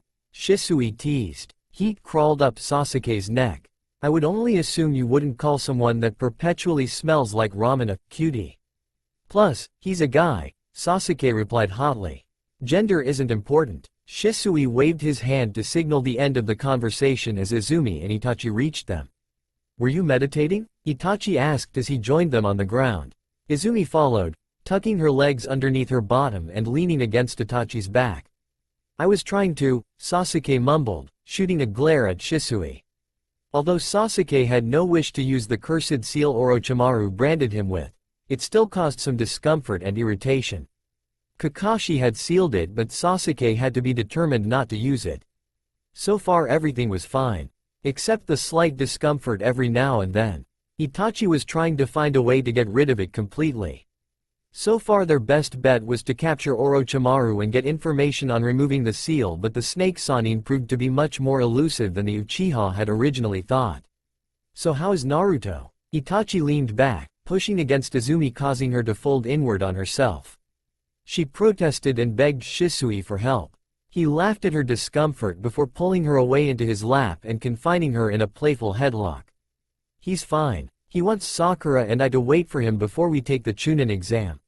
Sasuke chose to ignore the older teen's playful flirting. It was starting to get harder for him to tell who was dating who among the three of them.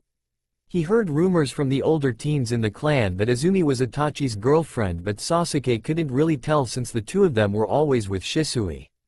Don't you want to wait for your teammate, Sasuke-kun? Izumi was now attached to Shisui's arm. This is what made it hard for Sasuke to believe she was dating Itachi. If Sakura did that with Naruto, he wouldn't have been comfortable with that. Wait, what? I would rather enter the exam with my squad, but if the loser isn't back in time, we're going to have to take on another member. You don't need to rush and become a Chunin, Sasuke, Itachi tried to reason with his brother. Sasuke frowned at his brother and started to pluck the grass in irritation. He was already far behind his older brother, who had made Anbu at 11. Sasuke was a prodigy in his own right, but he still remained in Itachi's shadow. He just wanted to become a Chunin and enter the Konoha police force while working his way to Jonin. It was too bad he couldn't enter the Chunin exams on his own without a team like Itachi had. He wouldn't have to wait for Naruto or Sakura to be ready, but nonetheless, Sasuke knew it would be to his advantage to at least wait for Sakura because there would be a capable medic nin teamed up with him. I can't join the police force without becoming a Chunin first, Sasuke mumbled. He tried to ease his breathing to cool his irritation. When his mood spiked, he would sometimes feel a sharp pain where his cursed seal was located. Izumi started giggling, which didn't help his mood. What's so funny? I just realized that you want to be a police officer and Sakura-chan wants to be a doctor. That's kind of cute, Izumi explained, which caused Shisui to snicker. More like kinky. It just screams uniform fetish, Shisui joked, earning him a punch on the arm from Izumi. I gotta go, Sasuke said quickly and rose to his feet to walk away. Why was he surrounded by perverts? First Naruto and Kakashi, and now even his own relatives. What, no request for a spar today? Itachi asked pleasantly. He had let Izumi and Shisui mess with Sasuke today, but he couldn't resist teasing his brother a little. Or would you rather save your energy for your new sparring partner, Must be fun dodging chakra-infused fists. Not what I would call a good date activity though. Itachi jumped up from the ground, dodging one of Sasuke's shuriken. It really was too easy to mess with Sasuke. All he had to do was allude to a certain pink-haired kunoichi to get his little brother all flustered. It took a while for Ino and Mebuki to become accustomed to receiving attention from someone from such prestigious a clan as the Uchiha. But Uchiha Makoto was such a kind-hearted woman she couldn't resist her attempts to befriend her. Makoto was so humble and down-to-earth that sometimes it was easy to forget that she was the wife of a clan head. It really is quite beautiful, but we cannot accept such an expensive kimono, Makoto-san. Mebuki tried to politely decline Makoto's gift for her daughter. She knew that the Uchiha woman had a soft spot for her daughter, but there really was no reason for her to buy expensive gifts for Sakura. Makoto calmly took a sip from her tea and gave her a sweet smile, the one she used on her own husband and children when she wanted them to do something. The gift wasn't completely from the goodness of her heart, since she was gifting it partially because she wanted a chance to see Sakura and a kimono would be a nice sight, but also because she was hoping that Sakura would wear it in the near future for a special occasion, possibly involving the Uchihas. "Oh, please do accept it. I was purchasing fabric for a kimono of my own and couldn't resist when I noticed that this particular shade of green and the gold detailing would look magnificently on Sakura-chan." It was true. Makoto was mesmerized when she noticed the pale green was almost an exact match for the color of Sakura's eyes, and the gold trim reminded her of the gold flecks in them. Besides, every girl should have a kimono handy, Makoto tried to reason. You never know when an occasion may call for one. Sakura-chan is the apprentice of the Godem and may need to dress accordingly when they meet diplomats, or maybe she would attend a wedding, or an omiai. Omiai? Mebuki laughed heartily. "I'm sorry, Makoto-san. I don't mean to laugh, but we're a small civilian clan, so we don't usually set up our children on omiai. Also, Sakura is only 14. Even if she agreed to have an omiai, we wouldn't propose the idea until she was at least 16. 16. Makoto was a little shocked. In larger clans like the Uchiha, partners were found as early as 13. Itachi was a slight exception, even though he was the future clan head, because it was believed he was dating Izumi, a distant cousin that Makoto approved of despite the fact that her father wasn't an Uchiha. Fugaku didn't interfere, powerful man as he was, because his wife's temper was not to be messed with. Sasuke was excluded only because Makoto had her heart set on Haruno Sakura and insisted that her husband decline any requests from the clan elders for Sasuke to have omiya with Uchiha girls of their choosing. "It's fascinating how different our families are," Mebuki said cheerfully. She ran a hand over the silk of the green kimono. Her daughter really would look charming in it. "I will hold on to this and let Sakura decide whether to accept it or not. She probably will, knowing it would please you, she likes you so much." "Will she be home soon? I would love to see her try it on." "I'm not sure," Mebuki sighed. "She's always training nowadays. It's nice that she has something she loves to do, but sometimes I wish she would be content with her shinobi rank as it is and just pursue a career as a doctor. We barely see her. I went through the same thing with my boys. Itachi's always been independent and an introvert, and Sasuke's always wanted to be like his brother and is always trying hard to earn approval from his father, so he's off to train all of the time. They're so uncute." Makoto checked the charming little cuckoo clock on the wall of Mebuki's kitchen. It was getting pretty late in the day. Sighing, she rose from the table and bowed politely. "I must be off. Let's have tea again on Friday?" "Sure, of course." Mebuki got up to see her off. "Maybe I can convince Sakura to join us.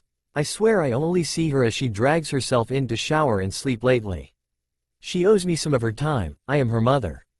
Makoto had to fight the urge to embrace the woman. It really had been so long since she last saw the pink-haired girl. The sooner she could get her son and Sakura married, the better. Then she would be able to see her all the time around the compound and when she invited them over for family meals. "I just need to wait 2 more years, Makoto thought to herself. 2 more years, and that's just for an engagement. Makoto sighed and made her way down the street, trying not to let her mood dim even further. In her daze she almost missed the flash of pink ducking under the flaps of a food stand. Makoto couldn't believe her luck and approached the ramen stand, hoping to be able to have some conversation with Sakura. She was about to lift the flap to enter when she heard her youngest son's voice. "I don't understand why we eat here when the dobi isn't here. Naruto would appreciate it if we came here.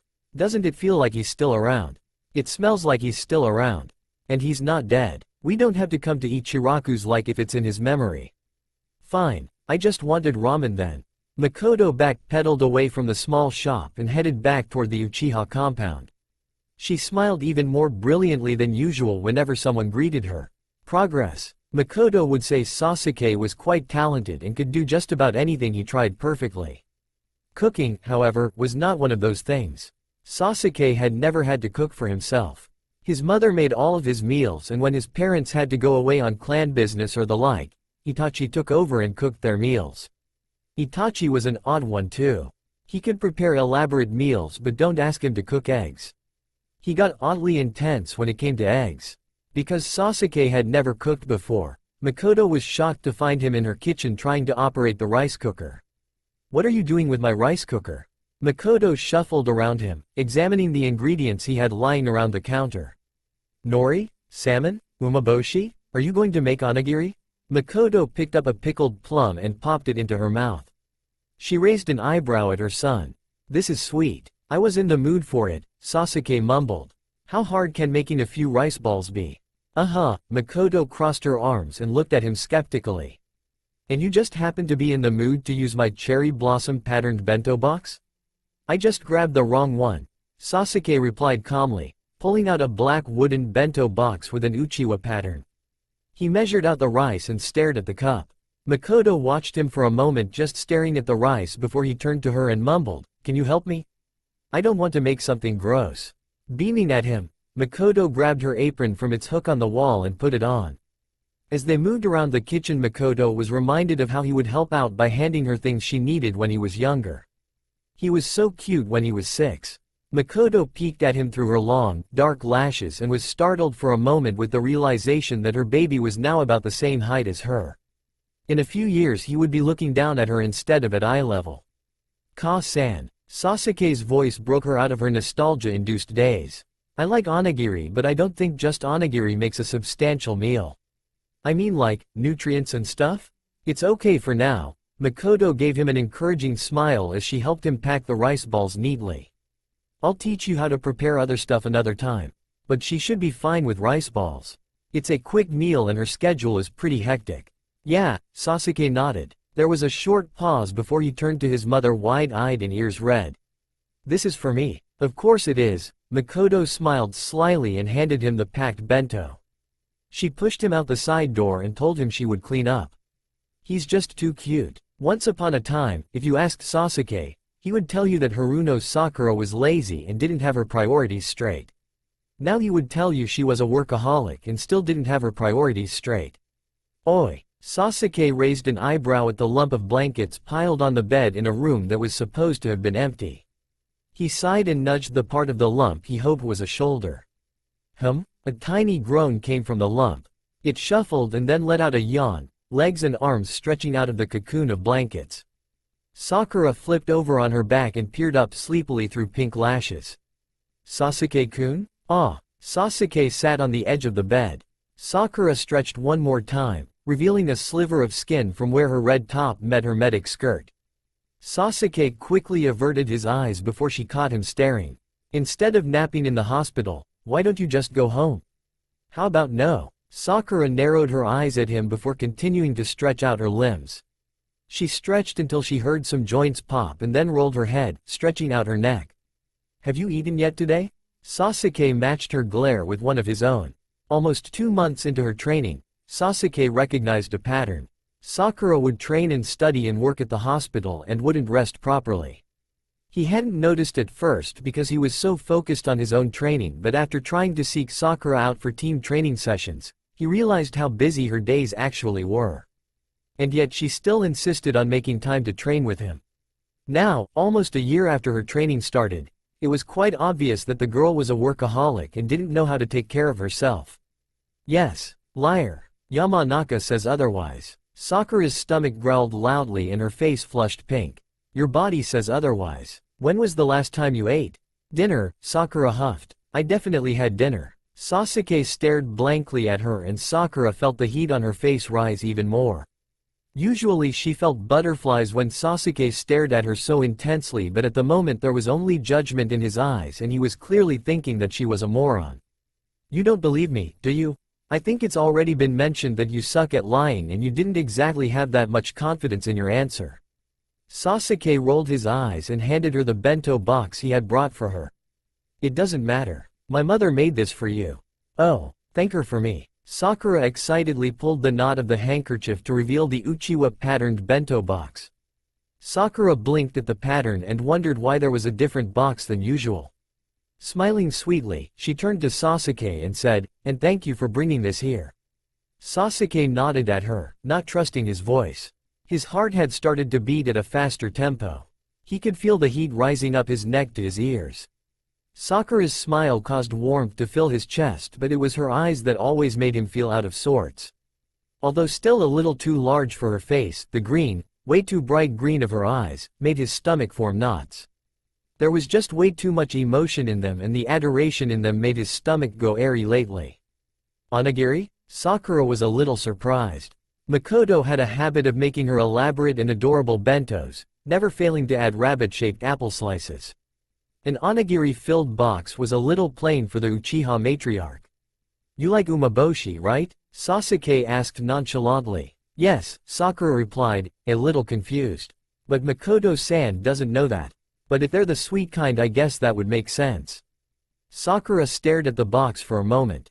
It was odd that it wasn't the usual cherry blossom motif and plain. Shrugging the abnormality off, she held up the box to Sasuke. "Want one?" Sasuke stared at her with an impassive look on his face before grabbing one. He noticed Sakura just watching him and called out her name.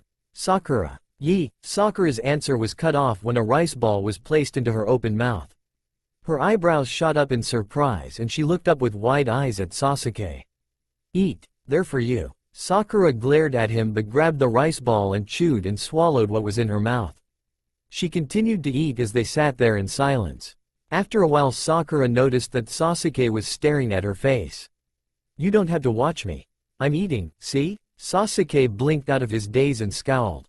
He pushed off the bed and crossed his arms in front of his chest. He didn't mean to get caught, but when Sakura was eating he was reminded of an odd comment Yamanaka Ino had made about Sakura eating cutely when they all went to a tea house while on a mission. Sakura's round cheeks would puff out and Sasuke guessed she sort of looked pretty when she ate happily. Sasuke couldn't help but note the differences in her appearance. Sakura no longer wore makeup like she had only 2 years back, and the green nail polish she usually wore was missing. And her hair. She grew her hair out from the chop job she had gotten in the Forest of Death, but she no longer wore it long, trimming it so it never reached her shoulders. Sasuke kind of preferred her hair short. It was less distracting when a long sheet of it wasn't swaying back and forth down her back. Not that being short stopped it from being distracting. It didn't matter what length it was still its unique pink shade and looked silky. Was silky. Izumi had a habit of playing with Sakura's hair and commenting on it. "You need to go home earlier today and rest," Sasuke reprimanded her. "We have training tomorrow. We're getting that new member." "Yeah," Sakura said sadly. The Chunin exams in Suna were 3 months away and it didn't seem like Naruto would be back in time. Sakura had hoped he would be back before her 15th birthday, but it looked like he was going to miss that as well. It was highly unlikely that he would be back in a week to celebrate. "It's not like he's being replaced. We'll still be Team 7 when he comes back. There's no getting rid of that idiot," Sasuke said after a beat. Sakura's shoulders had slumped, and although she was no longer the crybaby she was at 12, he still panicked a bit when he thought she might burst into tears. He was okay handling her when she was upset, but crying still made him freeze up. Sakura beamed and packed up the bento box. "I'll wash this and return it later. But for now you gotta go. I have to get back to my shift." "Do you ever take a break?" "I do. You interrupted my break, remember?" "Whatever. Go home early." Sasuke left feeling like that was going to be a recurring discussion for them. Itachi had a pleasant disposition, but he couldn't avoid the intimidating aura that radiated off of him. It was advantageous at times, but this was not one of those moments. It seemed like nothing intimidated the Godam. "Do I even want to know how you got that information, Uchiha-san?" Tsunade crossed her arms under her chest and narrowed her eyes at Itachi. Itachi just smiled at the Hokage. Tsunade raised her eyebrow at the ice in his smile. "I believe I do have access to information pertaining to former members of Root," Itachi replied. Although the organization no longer existed after the death of Shimura Danzo 7 years ago, Itachi still held distrust toward anyone or anything that had been affiliated with Root. It was a bias that he could not help toward anything that Danzo had touched. He had strong, negative feelings after the man had tried to steal Shisui's eyes. In the case of this particular person, he had not completed his root training. So he doesn't exactly count as a root member. Tsunade shuffled papers around and pulled out a folder. The orphans found under Shimura Danzo's care were placed in an orphanage and allowed to become Konoha shinobi if they so desired. Now that the Chunin exams are approaching, many of them would like a chance to rise in ranks. You must understand my discomfort with placing one of them in my younger brother's team. Itachi's mouth was set in a tight grim line. No changes will be made to this lineup, Itachi-san, Tsunade said firmly. There are no missions for you at the moment, so for now you are dismissed. Itachi bowed and left, still feeling unsettled. Sasuke tried to keep his eye from twitching as he avoided looking at his mother throughout dinner. He could feel her eyes on him as he ate silently across from her. He could almost feel Itachi's sly smile from his right side. I noticed that you hadn't brought the bento box back, Sasuke-chan, Makoto finally spoke up. You haven't lost it on the training grounds, right? I must have forgotten it, Sasuke replied nonchalantly. I will retrieve it tomorrow. Did you mean this box, Okawa-san? Sasuke tensed up at the sound of his brother's soft voice. There was an undertone of amusement that Sasuke found unnerving. Itachi placed the bento box on the low kitchen table. Where he was hiding it, Sasuke had no clue. Sakura-chan returned it to me after my appointment today. Sakura-chan? Sasuke was used to hearing his brother calling her by her family name or with a more formal honorific, but never so intimately. Did she scold you for not wearing your glasses during your off time? Makoto asked her eldest with a slight reprimand. His vision was suffering and at first he dealt with it on his own until Tsunade demanded he get his eyes checked frequently. So far he only let the Hokage or Sakura go anywhere near his eyes. Sakura-chan has a sixth sense for these things. I showed up with my glasses and I was still scolded before my examination. The lecture got worse after she found out how much damage I had sustained between checkups. Good for her, Makoto sniffed. She was proud of Sakura but also upset with Itachi. Shinobi usually avoided having to go to the hospital, but it seemed that her family was worse than others when it involved doctor visits. My question is, Itachi segued away from the conversation pertaining to his health, why did Sakura-chan have it? The room went quiet and Sasuke looked down at his bowl of rice. Now it felt like he could literally feel the burn from the stares of his family members. His father, who had been quiet the entire meal, after having been sternly lectured about doing paperwork during mealtimes, took advantage of the situation and reached for a folder he had hidden under the table. May I be excused? Sasuke asked, feeling suffocated by his mother and brother's questioning looks. Not until you have finished your meal. Makoto gave him a smile saturated with saccharin. You need the nutrients and stuff. Oh my gods. Sasuke's face fell into his hands, trying to hide how flustered he looked. Elbows off of your mother's table, Sasuke. Fugaku sipped his green tea. He acted as though he hadn't heard a thing and continued to eat. I should just Chidori myself and end this right now, Sasuke groaned inwardly. Itachi. He did that on purpose. You did good, little brother, Itachi said pleasantly. Lunch dates are much better than sparring ones. I'm going to barbecue him in his sleep tonight. Sasuke glared at his brother, unaware of the way his mother had clasped her hands together in front of her chest and the glimmer in her eyes. Dates? Fugaku raised an eyebrow and dropped his paperwork in his lap. He had perked up when heard the word. Who is dating? I'm finished. Sasuke hopped up and stormed away from the kitchen. Dinner was lovely, Okawa-san, Itachi complimented his mother, holding back a smirk. Sometimes, Sasuke made it too easy. He'd probably be worse after a real date, Itachi laughed inwardly. Gods, he needs help. Sweet floral scents drifting with the gentle spring breeze through the Uchiha main house made for a lazy evening. A perfect setting for a cat nap on the Ingawa. Which is exactly what Itachi caught his younger brother doing. Literally. Sasuke was lying on the edge of the Ingawa. One leg hanging over the edge, two brown and black patched cats laid curled by his hip and a smaller white one on his chest. Cats always seemed to find Sasuke even in the Uchiha compound. He seemed to have an affinity for them. That's adorable. Itachi kicked Sasuke's leg, just hard enough to shock him awake. Sasuke sat up, clutching the white kitten to his chest. The other two scattered after the rude awakening. Okawa-san and Oto-san wouldn't be too happy catching you sleeping out here again. Sasuke glared at his brother.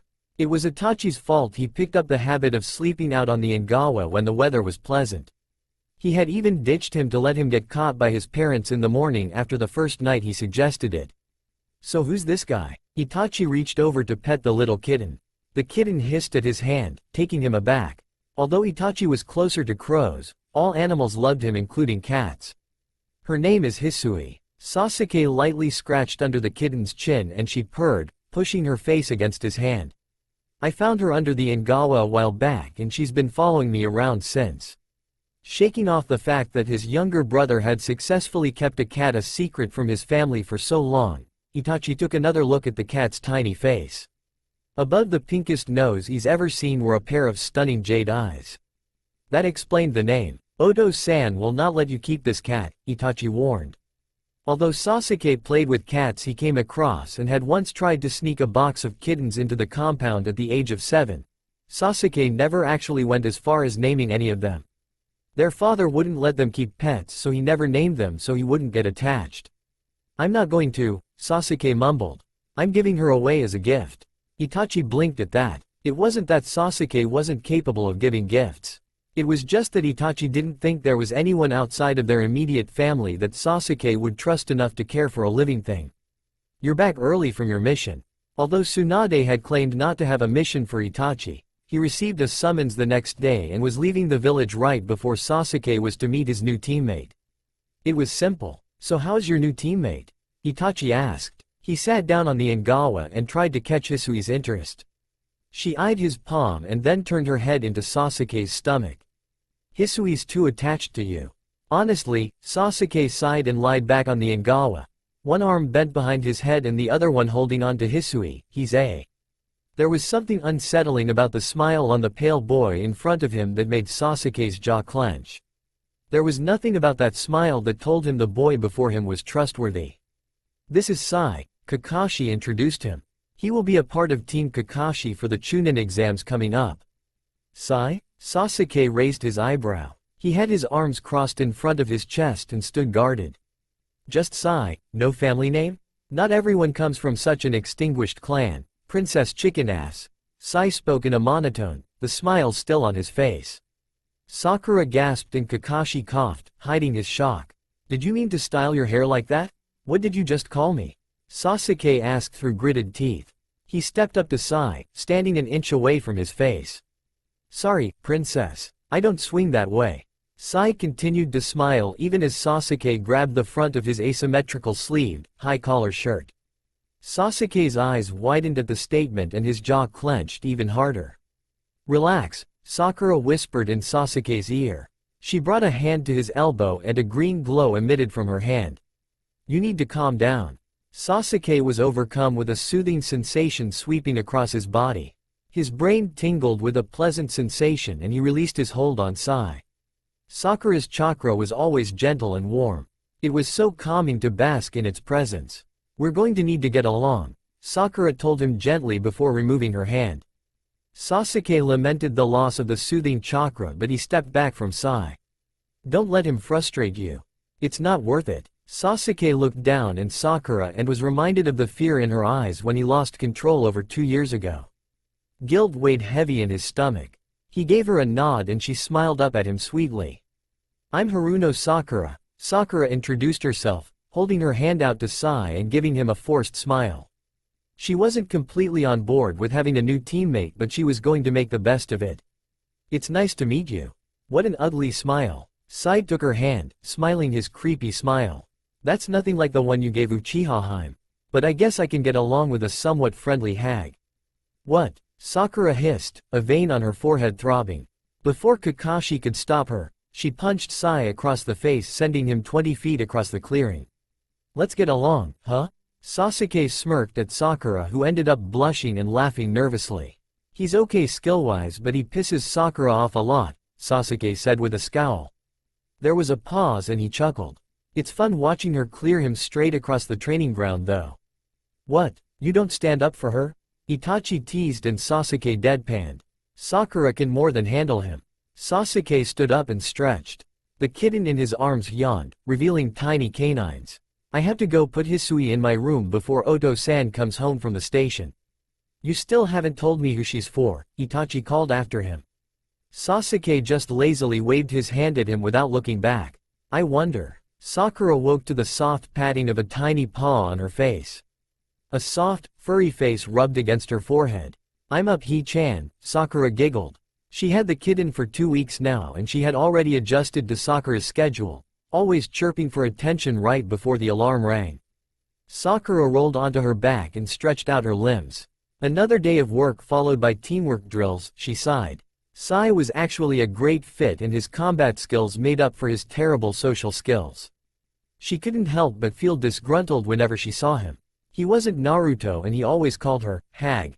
Sakura tried to ignore it but she had lost it when Sai had met Ino and started calling her beautiful. It didn't help that he was extremely observant and was always making comments that alluded to her feelings for Sasuke. Sakura was surprised to find someone with less tact than Naruto. Sakura could probably be more subtle but it was kind of hard not to give Sasuke preferential treatment. She didn't like to be called out on it, especially in front of Sasuke. It wasn't like Sakura was being overly affectionate. Sure, she didn't pull her hand away from his skin as soon as she finished healing his wounds. Maybe she sat too closely during breaks. Was there really anything bad about that? Sakura was sure Sasuke would have said something about it if he thought she was crossing the line. It's none of Sai's business anyway. It really wasn't fair that he would comment on the way she smiled differently at Sasuke or was nicer to him, treating him as if he were special. Sakura didn't want Sasuke to be special, he just was. I just want as much time with him as I can get. She's late, Sai interrupted the awkward silence. He and Sasuke were waiting on Sakura at Training Ground 3. They weren't at that level of comfort where they could start training with a spar unless Kakashi or Sakura were there to act as referee. Sasuke was sure he would kill him one day if he didn't stop calling him princess. Thank you, Captain Obvious. Sasuke closed his eyes and tried to focus on meditating. You don't talk much. Sai continued on, not caring if Sasuke was trying to block him out. Although that's not necessarily true. You talked to her. To Hag. Sasuke opened his eyes to narrow them at Sai. What was he getting at? Of course he talked to Sakura. They were teammates. You should seriously stop calling her that. And you smile at her. A nice, gentle smile. I thought you were worse than I was at expressing emotions, but apparently you do know how to smile. Although Sai was sketching, he could still sense the shift in Sasuke's chakra. He had actually startled him with his statement. How would your parents feel about you slumming it with a village girl, princess? Don't speak as if you know my parents. Sasuke was getting annoyed, and I wouldn't exactly call hanging out with the disciple of the 5th Hokage slumming it. Not that it fucking matters if she's the Godime's apprentice or not. Sasuke saw the judgment in some of the elder members of his clan's faces when they saw Sakura. They took one look at the simple white circle on her back and turned their noses up at her despite the fact that she paid them no mind. Sasuke didn't care how they felt. She was one of his 2 best friends.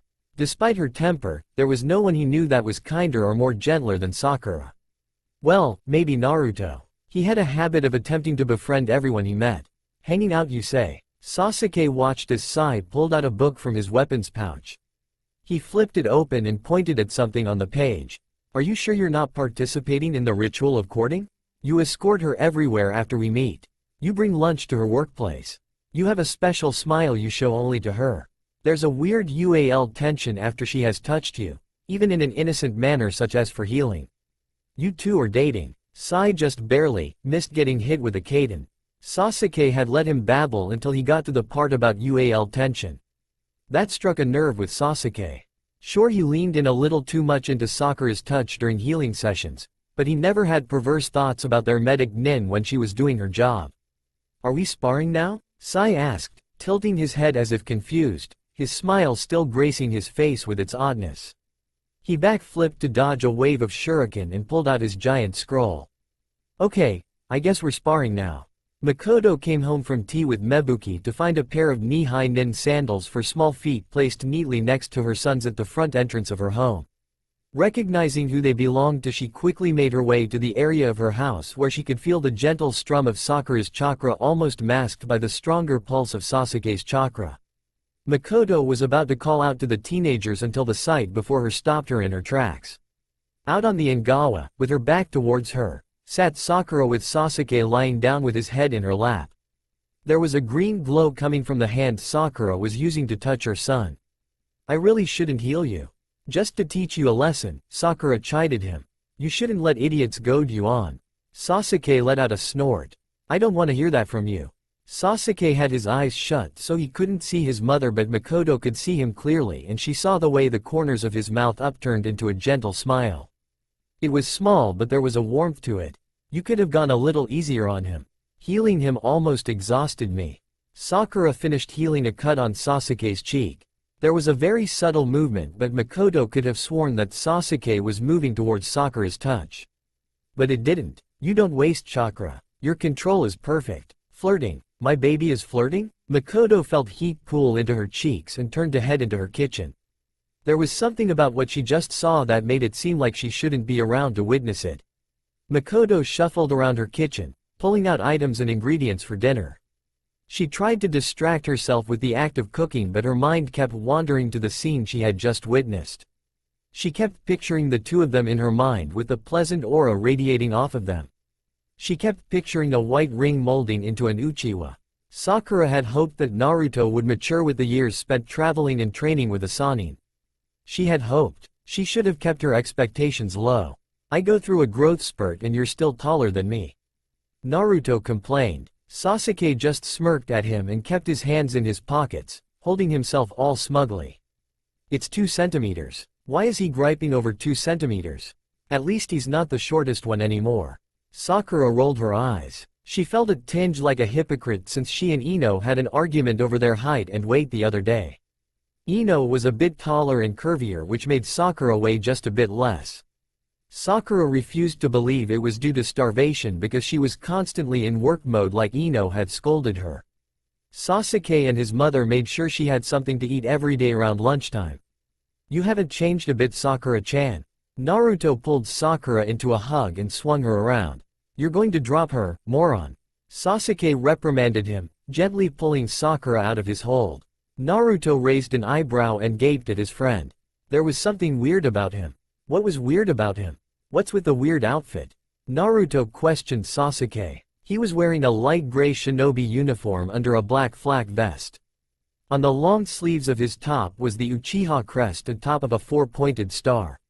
"An apron? You can't possibly have forgotten the police force uniform, Naruto," Sakura sighed. She rubbed the area above her eyebrows in annoyance. "You should recognize it the most. Not only is your best friend the son of the police chief, but you were taken into custody for vandalism how many times during our academy days?" "Who's hungry?" "I'm hungry." Naruto laughed sheepishly, rubbing the back of his neck. "Let's get ramen. He's been in the village of all of 5 minutes and he's already dragging us to eat Chiraku." Sasuke grumbled to Sakura as they trailed a bit behind Naruto. Their energetic friend looked ready to leave them behind. "Not like you weren't going to treat him anyway," Sakura teased. She clasped her hands behind her back and hummed lightly as she walked. It was so good that all of her boys were home. As time went on, Sakura found herself even busier than ever. She was 16 now and practically worked full-time at the hospital and did research on poisons and antidotes. Ever since Sasuke joined the police force, Team Kakashi had pretty much stopped going on missions unless absolutely needed, and they barely trained as a team.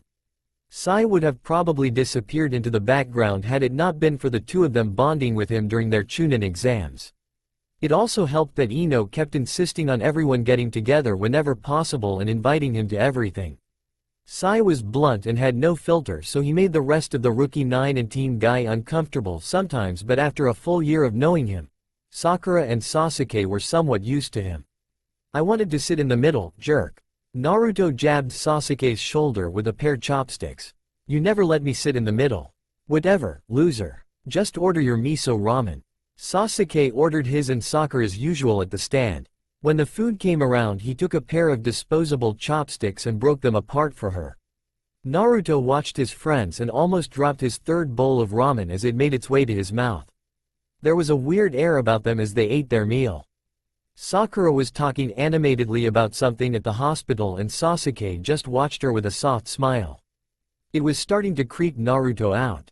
Slow down, Haruno. Sasuke chided Sakura and wiped broth off of her face with a napkin. You're going to get indigestion if you eat too quickly. Why are you eating so quickly?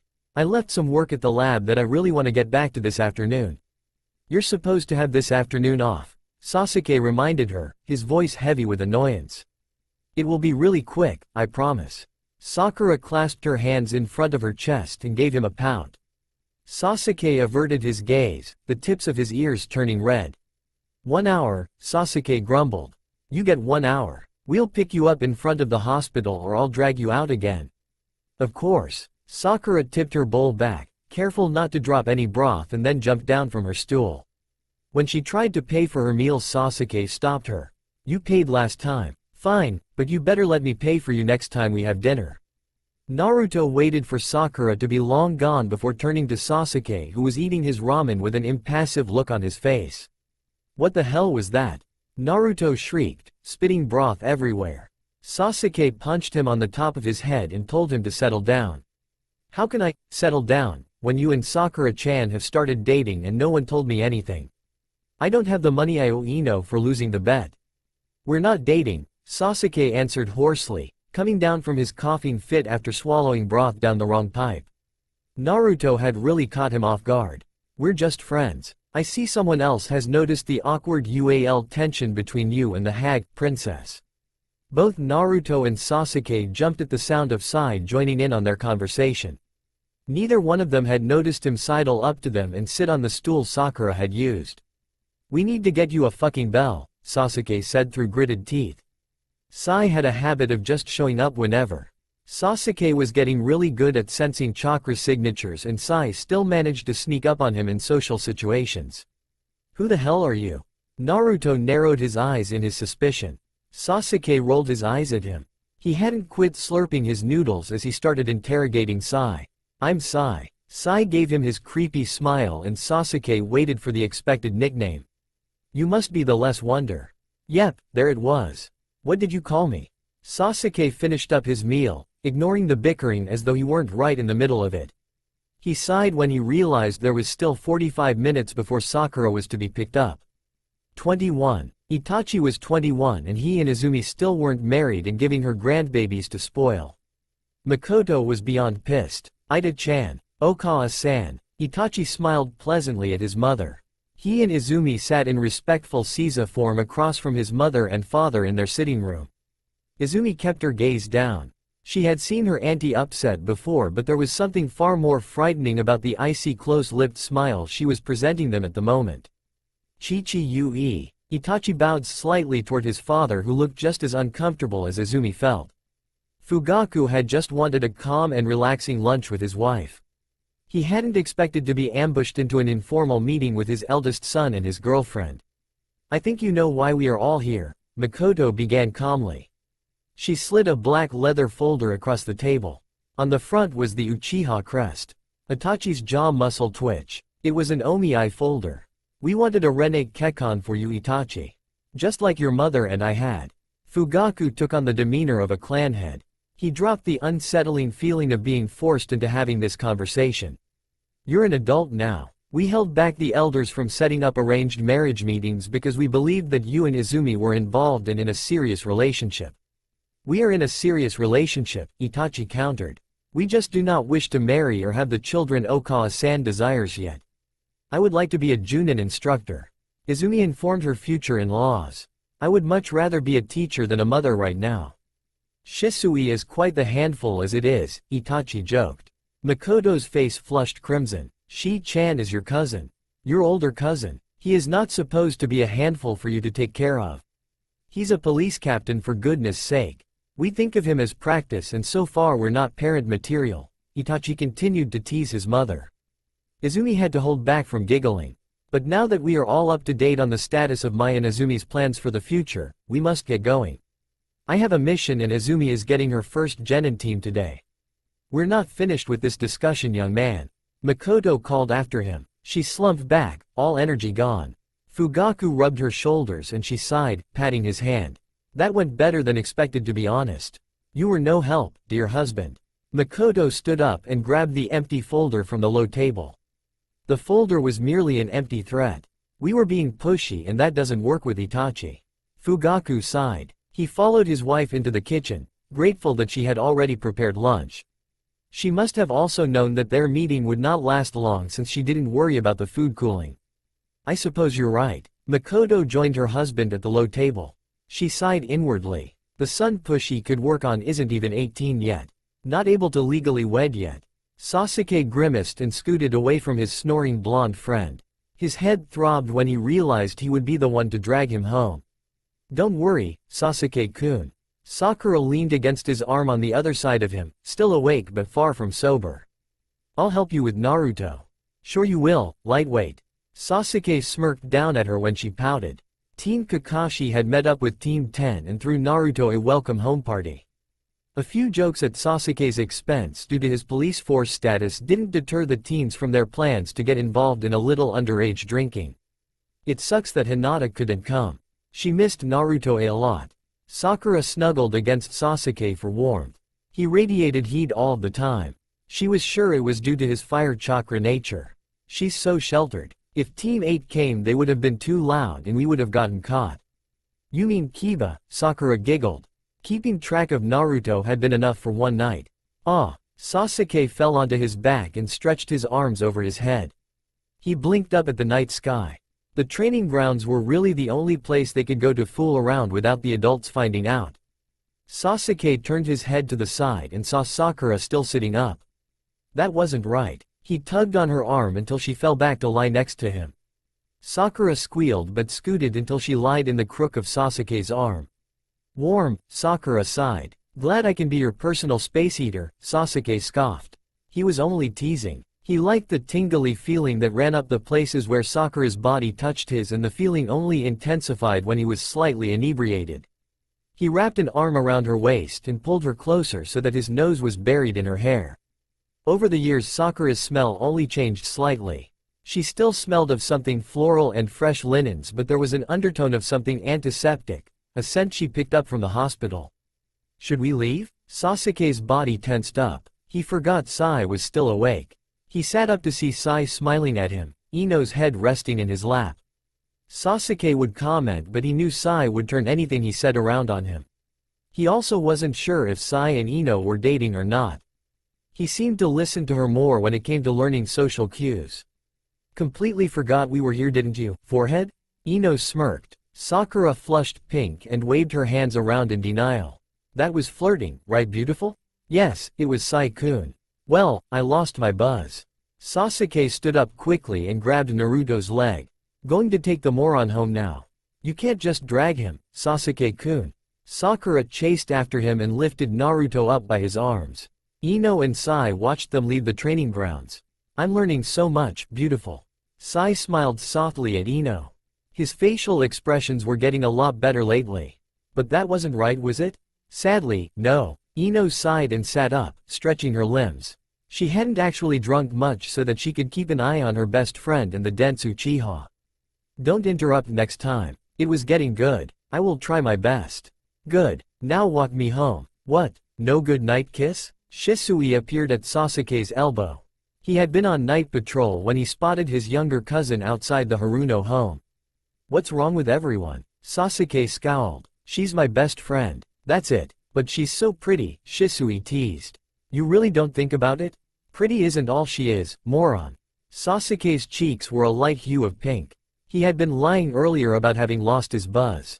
I wouldn't be struggling so much if she was only pretty. Come on, shrimp. Let's get you home. Shisui threw his arm around Sasuke's shoulder. He could tell just how inebriated he was since Sasuke didn't shrug him off. I thought alcohol gave you courage. Shisui shook his head and led his cousin back to the Uchiha compound. Hisui woke Sakura up by walking up her back with heavy steps. Kazashi was spoiling her and the extra treats weren't helping the cat's weight. I'm up, He-chan, Sakura groaned. She places a palm on her forehead and sent healing chakra to her head to ease the pain of her headache. When the pain receded, Sakura turned over and flopped onto her back. Now that the headache was gone, all she needed to worry about was remembering last night. She remembered the smell of wood smoke and of something like cinnamon. She remembered feeling warm and safe. She remembered the feeling of well-formed muscles pressed against her. Sakura blushed deeply and covered her face with her hands. She did it again. Sakura took advantage of Sasuke's kindness and let him spoil her. She sighed to herself and rolled out of bed. She was just going to have to try harder today. We're just best friends. Just friends, she chanted to herself as she got ready for the day. Sakura wanted to believe that there could be more between them. She wanted all of Sasuke's nice gestures to mean something more. But Sakura wasn't delusional. She knew it couldn't happen. Let's just be selfish one more day, Sakura whispered to herself. For now she could pretend that she was the only girl that would be special to Sasuke. That there wouldn't be a day when seeing Sasuke and having him smile at her was just a memory. After getting over the incident 4 years ago, Makoto never thought she would have to deal with her youngest son's volatile mood again. Sasuke had been doing so well thanks to his teammates and his older brother. The cursed seal was nothing but a slight irritant for her family. Sasuke had been distant and his temper easily flared.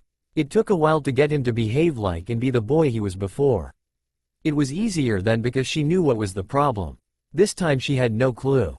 He went on a mission with his old genin team and then came back a week later brooding and refusing to talk to anyone in the family except for Itachi. And Itachi wasn't explaining anything to their parents. At least he's eating properly again, Makoto murmured. Itachi had just brought a tray down from Sasuke's room. He gave his mother a small smile and then sighed. He's not in the house by the way. Itachi took the dishes from his mother and washed them for her.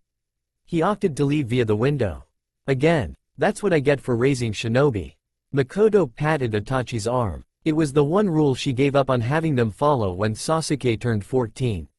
Ida-chan, I shouldn't say anything until he's ready. Please? He's my son, Ida-chan. My youngest. My baby, Makoto pleaded. This had been going on a month and she was tired. She tried to be firm but neither Itachi nor Sasuke were talking. It didn't help that Fugaku wasn't as concerned as she was about her son's mood. As long as Sasuke was doing his work for the police force and completing missions exceptionally, he didn't think it was an issue. Itachi sighed and averted his eyes from his mother's gaze. Sasuke looked so much like her that it affected him greatly when his mother looked up at him with such a sad expression. It's likely that Sasuke will have my condition. I only know of Shisui not being affected and I have never heard Oto-san make a complaint, so I do not know how great the odds. You don't mean? Makoto's eyes went wide and she covered her mouth. But everyone he's close to is. That's partially why he's so upset, Itachi cut her off.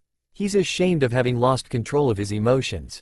I tried to explain to him how I had acquired the Mangekyo Sharingan, but I don't believe it helped him as much as I thought it would have.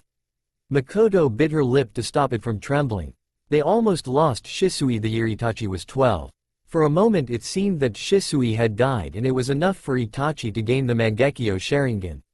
The event created a larger rift to form between the Uchiha clan and the village's council of elders. If not for the execution of Shimura Danzo, who knows what may have happened. But, Ida-chan, who did he think had died? Naruto was sure that if it weren't for the Kyuubi and his ability to heal, he would surely have died by now. Between sparring matches with both Sasuke and Sakura, he was sustaining multiple injuries. It looked like neither one of them knew how to hold back when they were in a mood. Naruto had to remind them multiple times at the end of sparring matches that that was exactly what they were.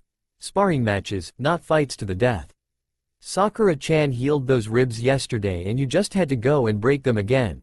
Naruto grumbled as he lied flat on his back on the grassy knoll of the training ground too. They had to use a different training field than usual since he and Sakura had destroyed their usual field the day before. Speaking of Sakura-chan, she seems to be ready to forgive you for being a bipolar jackass. I thought I already told you we're not discussing it.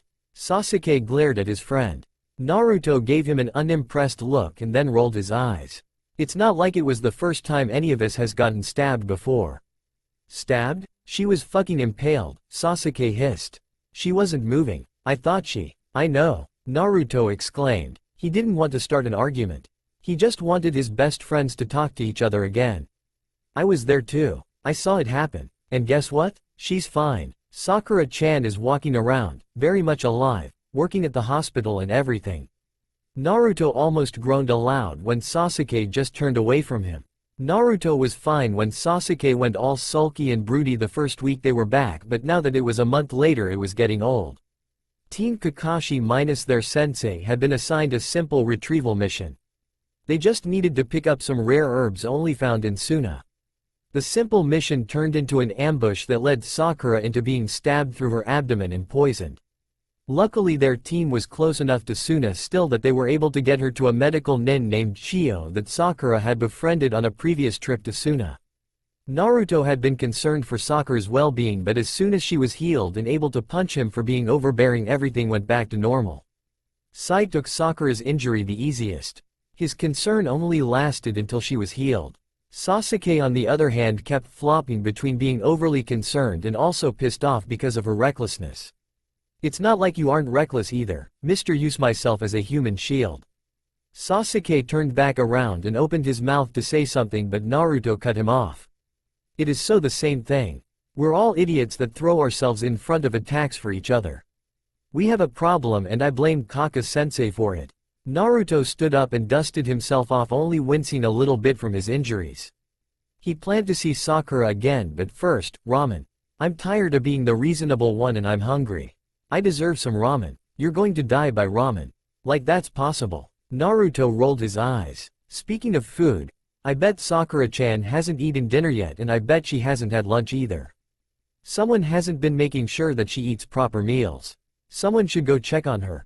Subtle. Real subtle. Sasuke rolled his eyes and walked away from Naruto. He refused to feel guilty because he hadn't been bringing any bento boxes for Sakura. She was 17 and could feed herself. It wasn't his job to make her lunch, even though he had been doing it for the past few years. His part in her lunches would have remained a secret if it weren't for Naruto bounding into his kitchen and catching him in the middle of preparing Sakura's bento. It took paying for several bowls of ramen to buy Naruto's silence. Just go check on her. Buy her dinner. You'll be back to making everyone uncomfortable with your awkward, not an actual couple relationship in no time. Oh, you mean like you and Hyuga? Hey. Naruto's face flushed red. We're not like that. Right. And you weren't muttering in your sleep about her glossy, long hair during our last mission. Fuck you, Sasuke. Sakura stared at the bouquet of gardenias on her desk and her eye twitched. Sai had dropped them off, a gift from Ino, and she almost crushed them and threw them out. Although gardenias from a friend could just convey that the giver thought the receiver was lovely, Sakura knew what Ino was really trying to say. No longer interested in teasing her for being single and never kissed, Ino had moved on to making fun of Sakura's feelings for Sasuke. Her secret love, which wasn't so secret. It's getting ridiculous, forehead. Confess already. Sakura filed away her finished documents. It was yet another day that she had to stay late to finish paperwork. She was staying late more often now that there wasn't a certain Uchiha dragging her out of the hospital. Sakura sighed and collapsed onto her plush desk chair. She hadn't spoken to Sasuke in almost a month now. She saw him in passing when he was out on patrol in the merchant district, but he avoided her gaze. She was caught with being frustrated with his behavior and also feeling hurt. Sakura hated that they were fighting, but she wasn't going to give in first. Sakura wasn't even sure why exactly they were still fighting. They rarely argued and usually came to silent agreements to forgive each other whenever they did. Sasuke couldn't still be angry with her for having jumped in front of an attack intended for him. It wasn't the first time that she had done so, and it wasn't likely to be the last time either. A knock on the door snapped Sakura out of her reverie. It was probably Shizune come to kick her out of the hospital again. The other hospital staff have given up with informing Sakura when the end of her day was and went straight to the only person other than the Hokage that could get her to leave the hospital. Come in, Sakura called out, shuffling her papers around to make it appear as though she were on her way out. Looking up, she saw the last person she expected to find in her office standing in the doorway. Sasuke-kun, shouldn't you be on your way home? Sasuke raised an eyebrow at her and made his way to her desk. He placed a takeout bowl of ramen in front of her. Sakura looked up at him, confused, and he looked away, stuffing his hands in his pockets. The Dobi wanted to bring you dinner, but he forgot that he had something to do. So he asked me to bring it. And you decided to do him a favor? Sakura pulled the food towards herself. She was so hungry that she felt no shame in accepting food. Sasuke just nodded and took a seat across from her in one of the spare chairs. She ate while they sat together in silence. It seemed that none of them were going to talk until Sasuke broke the silence. From one of your patients? Sasuke raised his chin at the bouquet on her desk. He had noticed them when he came in. It wasn't odd for her to have flowers in her office. Former patients and Yamanaka Ino were always bringing her floral gifts. Ino. I would be a little worried if a patient gave me gardenias. Sakura started to ramble on, using his question to build up a conversation. It would be a little inappropriate and a little weird. Why gardenias especially? Sasuke took the bait. This is how they operated when they had an argument. They would start talking about something and forget about what they were mad about to begin with. It usually only worked for trivial things, but he hoped it could apply to their current situation. He was tired of being upset with Sakura over something that wasn't her fault. She couldn't help how he felt. Sakura stared at him with a blank look on her face before breaking out into one of her soft smiles. It's a secret. Sasuke narrowed his eyes at her and then let out a huff of air. If she didn't want to tell him, fine. It wasn't going to bother him. Considering she said it would be inappropriate, he could only assume it had something to do with romantic feelings. A feeling of relief filled him when he remembered that Ino had given her the flowers. Unless Ino was no longer interested in Sai, highly unlikely considering he kept catching them engaging in displays of affection not appropriate for public in alleyways while on patrol, the flowers were probably just a harmless gift. Come on, I'll walk you home. Sasuke helped Sakura clean up the trash from her meal as she packed her bag to go home. You don't need to walk me home.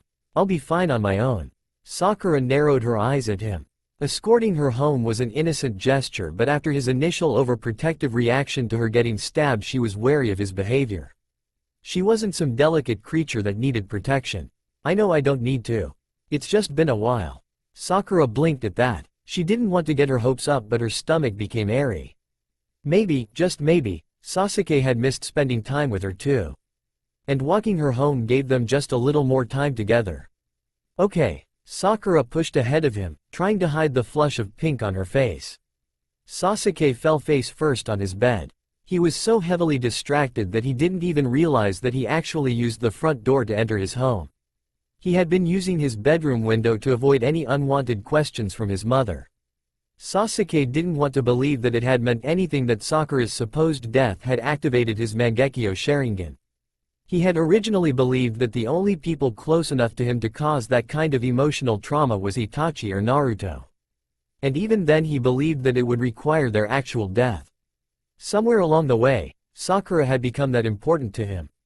He couldn't deny that he was in a better mood now after having walked Sakura home for the first time in ages.